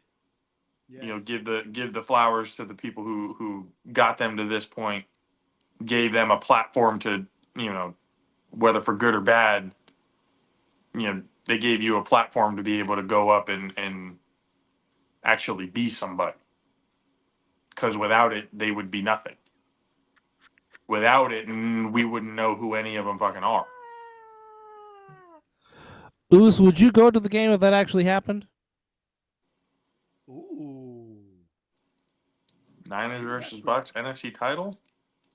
Is that a homer pick? Because that's his Buccaneers homer pick. Yeah, I'm definitely a homer pick. I want to see the Buccaneers sniffing anywhere near the. Again, everybody knows how I feel about the NFC South. Clearly, if you haven't seen our show, the prediction show. I mean, just. Yeah. He has gone full-fledged. But real quickly, Oos, how do you feel about your initial 53 man of the crew as you guys prepare for your opening day festivities, as you guys are about to celebrate almost 50 years of Tampa Bay Buccaneers football. Damn, the Bucks been around that As long? you guys will open up against Atlanta, so we get a NFC South matchup already on week 1. Oh, overjoyed. Well, you also get the Battle of Ohio to start week 1 too, between the Browns and the Bengals in Cleveland. Battle of participation trophies. All right.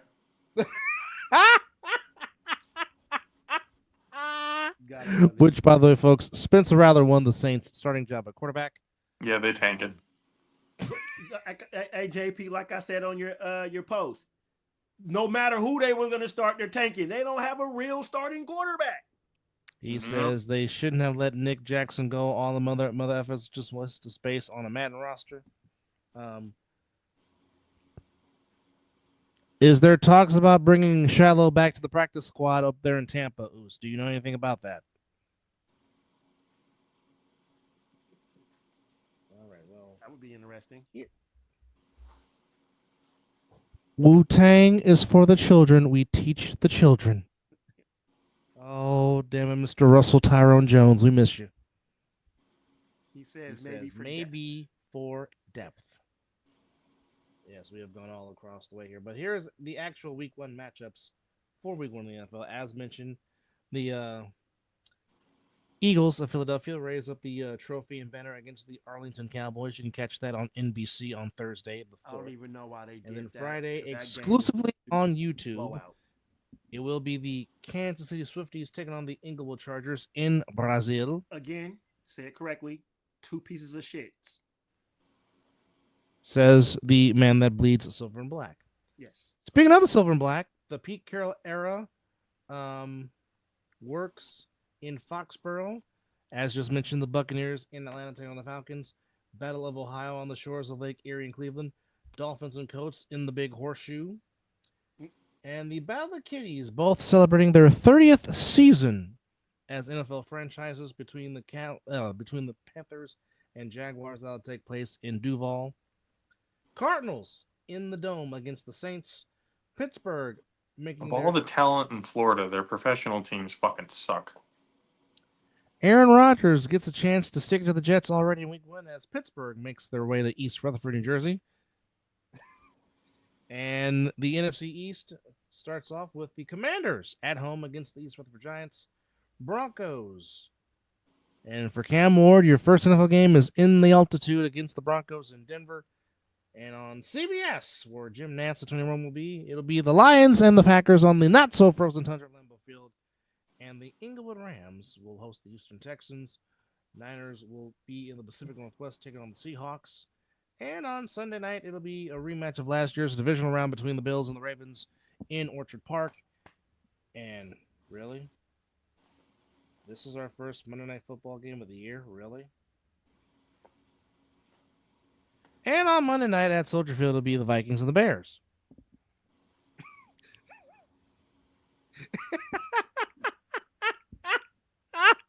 That's a Thursday night game at best. Oh, my God. Well, at least they're getting it out the way for week 1. So they're really trying to go all in on Caleb Williams. The NFL is trying so hard to have Caleb Williams be that guy. Oh, or is it more so just because of the Bears?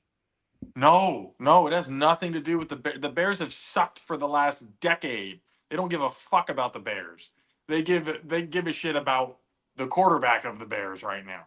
They've put so much time and effort into boosting him up to be this, generational guy. Oh God, it's just it's upsetting. It really is upsetting. They're putting all their chips into the wrong people.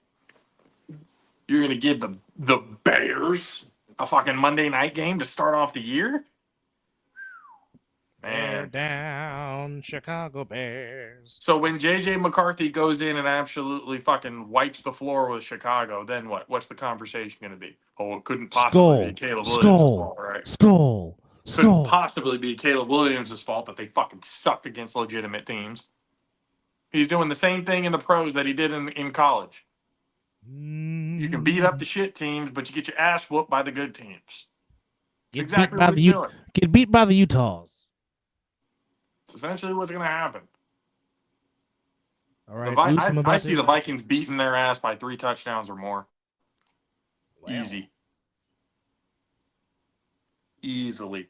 Justin Jefferson might have 200 fucking yards. Caleb Williams is going to be sacked at least 4 or 5 times. He's going to throw at least 2 interceptions. And he may fumble the ball once. He's going to have a shit Monday night game. I can tell you that. He has spoken. Right. So Call it it like I shall see it. be. Bears fans can be mad, but hey, you guys are the ones who drafted, and all of a sudden, the intangibles are good to a 5'11" fucking quarterback. And so, hey, y'all are the ones who bought into Jordan fucking Palmer. So, hey, that's your tombstone to have. That not mine.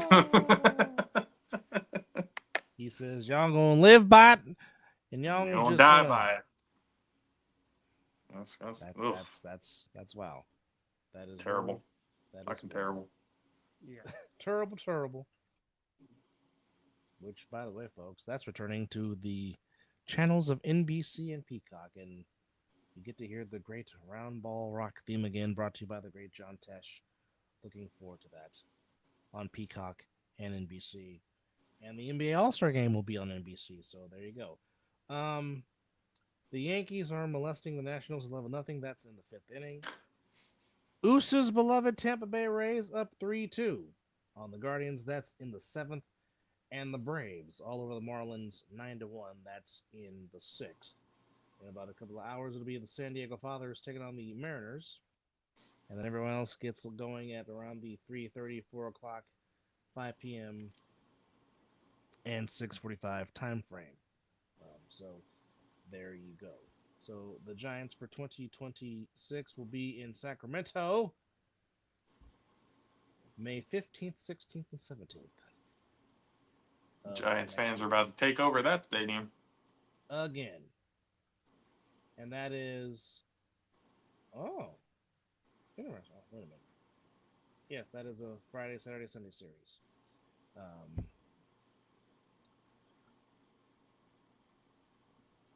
Okay. So, JP, your draft for the Jaffos League is this Saturday? Is that the first? No, the first is The first is a Monday. I believe it's on a Monday then, because I'm sure. No, it's the 30th. No, you're right. You're right. Okay. Saturday. So it is Saturday. Okay. Mm-hmm. Then I guess I will put my draft to Sunday, so there won't be no back and forth going between drafts. All right. Or you can do after, unless you have work that night. No, I'm off that night. Oh, okay. We got 10 squad. I mean, the draft shouldn't be more than really 2 hours. Well, I know my draft will hopefully be quicker because I put the time to 25 seconds. You got 25 seconds to make your pick. I mean, shit, you could put it the same night, just have it after or before. What time is yours? I put it to 4, but I might actually move it to 5 or 6. And what day is this again? Saturday. This Saturday? Mm-hmm. I'll be at work, so some picks might be picks and some might be auto. So don't get your queue fixed up. Well, I will put mine to Sunday, but I'll do it early afternoon, like 1 or 2. Okay. Because I think on Saturday I'm off at 3 or 4. So yeah, I might move it back a little bit just for that. But I might even move the day depending on which what loser are we loser talking do? about? Probably Which the loser are we fantasy talking loser. about, EJ? because there's only one winner, so you So you I mean think he's talking about everybody? the last place team.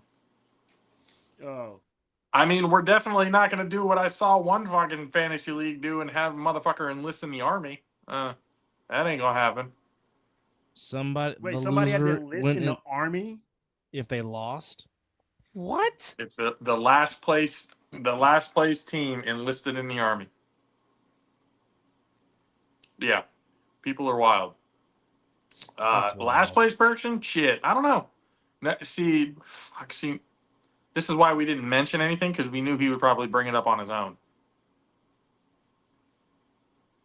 No, I Well, don't he hate probably anybody that went back much. and looked at it because Dub opened his damn mouth. I don't hate anybody that much, EJ. I'm not gonna have somebody take a mayo bath for Ew. losing a fantasy season. I ain't gonna do it. Not gonna do it. On that note, time to wrap it up before this shit gets out of hand. Oh, by the way, shout out to Living Room for repping us in Toronto, Post a picture. Ontario, Canada. That won't get us flagged. Post a picture. I gotta show how he represented the show. Add that real quick. Stop it, Cleophas of Asgard. Here, look, hurry up, show the Nope. picture. Don't wrap this give shit him up. ideas. Don't give him ideas. The show is about to be wrapped up here, ladies and gentlemen. We are not about to dive into Unless he's the final the team in fantasy that loses, then we may find an exception because apparently he's asking for it. No, I just think EJ wants to do it himself. I'm thinking so too. Because the fascination of this particular item, I never understand. You know what? For you, EJ, if you are the last place team, I'm going to mix both your favorite things together and then dump it on you. Yes, exactly, EJ. Yes, I really think you do. We're gonna put the mayo bath. We're gonna mix in a little bit of Don't ask that question, EJ. Don't ask the question because we really will.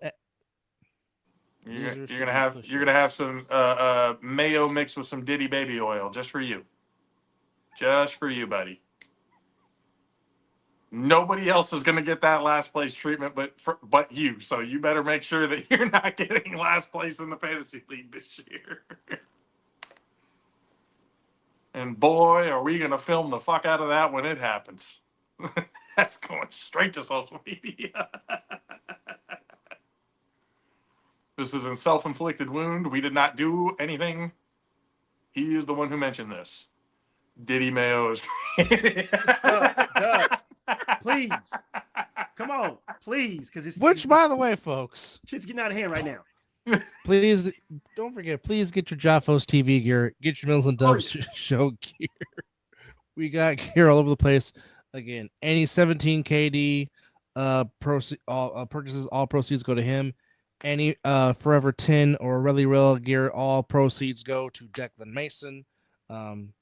There is the link from the merch shop from the Mizzle Dub Show. Again, go to Jaffos TV where you get the Jaffos gear. Plenty of gear for the kids, ladies, and the men. Please, all EJ, no.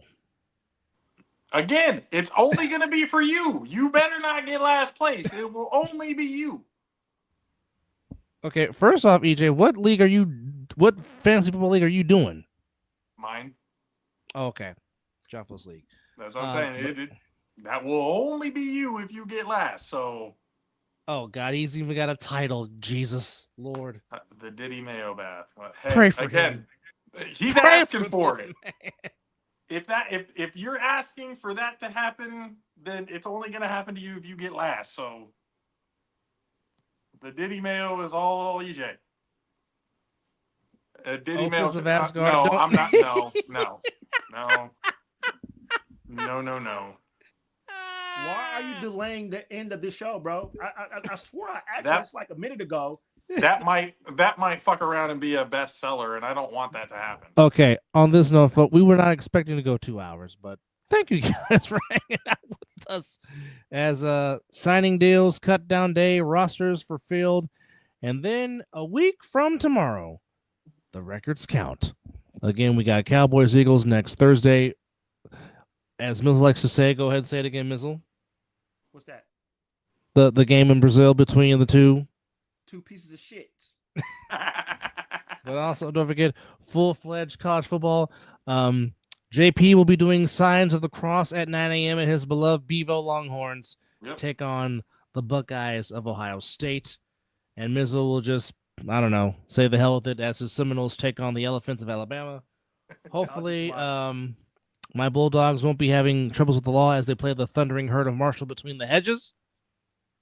And, of course, all of your news and stats and talking and sports talk, keep it here on Javos TV and on the Mizzle and Dub Show. Oh, don't forget, later on in a few hours, other side of the ball, we will be talking about top offensive linemen from this past season in the XFL. Will your offensive lineman make it? Tune in with myself, Chris Vera. And for all you Dungeons and Dragons nerds, yes, Stable Nights tonight, we are going to have the biggest and most, or probably the toughest battle that the Knights have ever had is going to happen tonight. I will try to chime in. The whole show might consist of this battle, depending on how it goes. So go check that out. Javos TV, YouTube. Also, don't forget, Sunday, 11 a.m., Clash in Paris on Peacock. One of the last WWF pay-per-views on Peacock before they go to the Mouse House. Interesting. But with that said, enjoy your rest of your Wednesday hump day. Enjoy the rest of Major League Baseball. Come back with us on the other side of the ball. And enjoy a full-fledged weekend of college football as it is Labor Day weekend. Special thanks, as always, to our fellow brother of the All-Pro Javos, the Jaw Army, the bad guy, Josh. Again, don't forget to catch the Sable Knights, the Botch Initiative. Ophis, stop it. Anyhow, for Mizzle, I'm Dub. You have been watching episode number 349 of the Mizzle Dub Show. And with that said, 4 letters, 1 word. Yeet.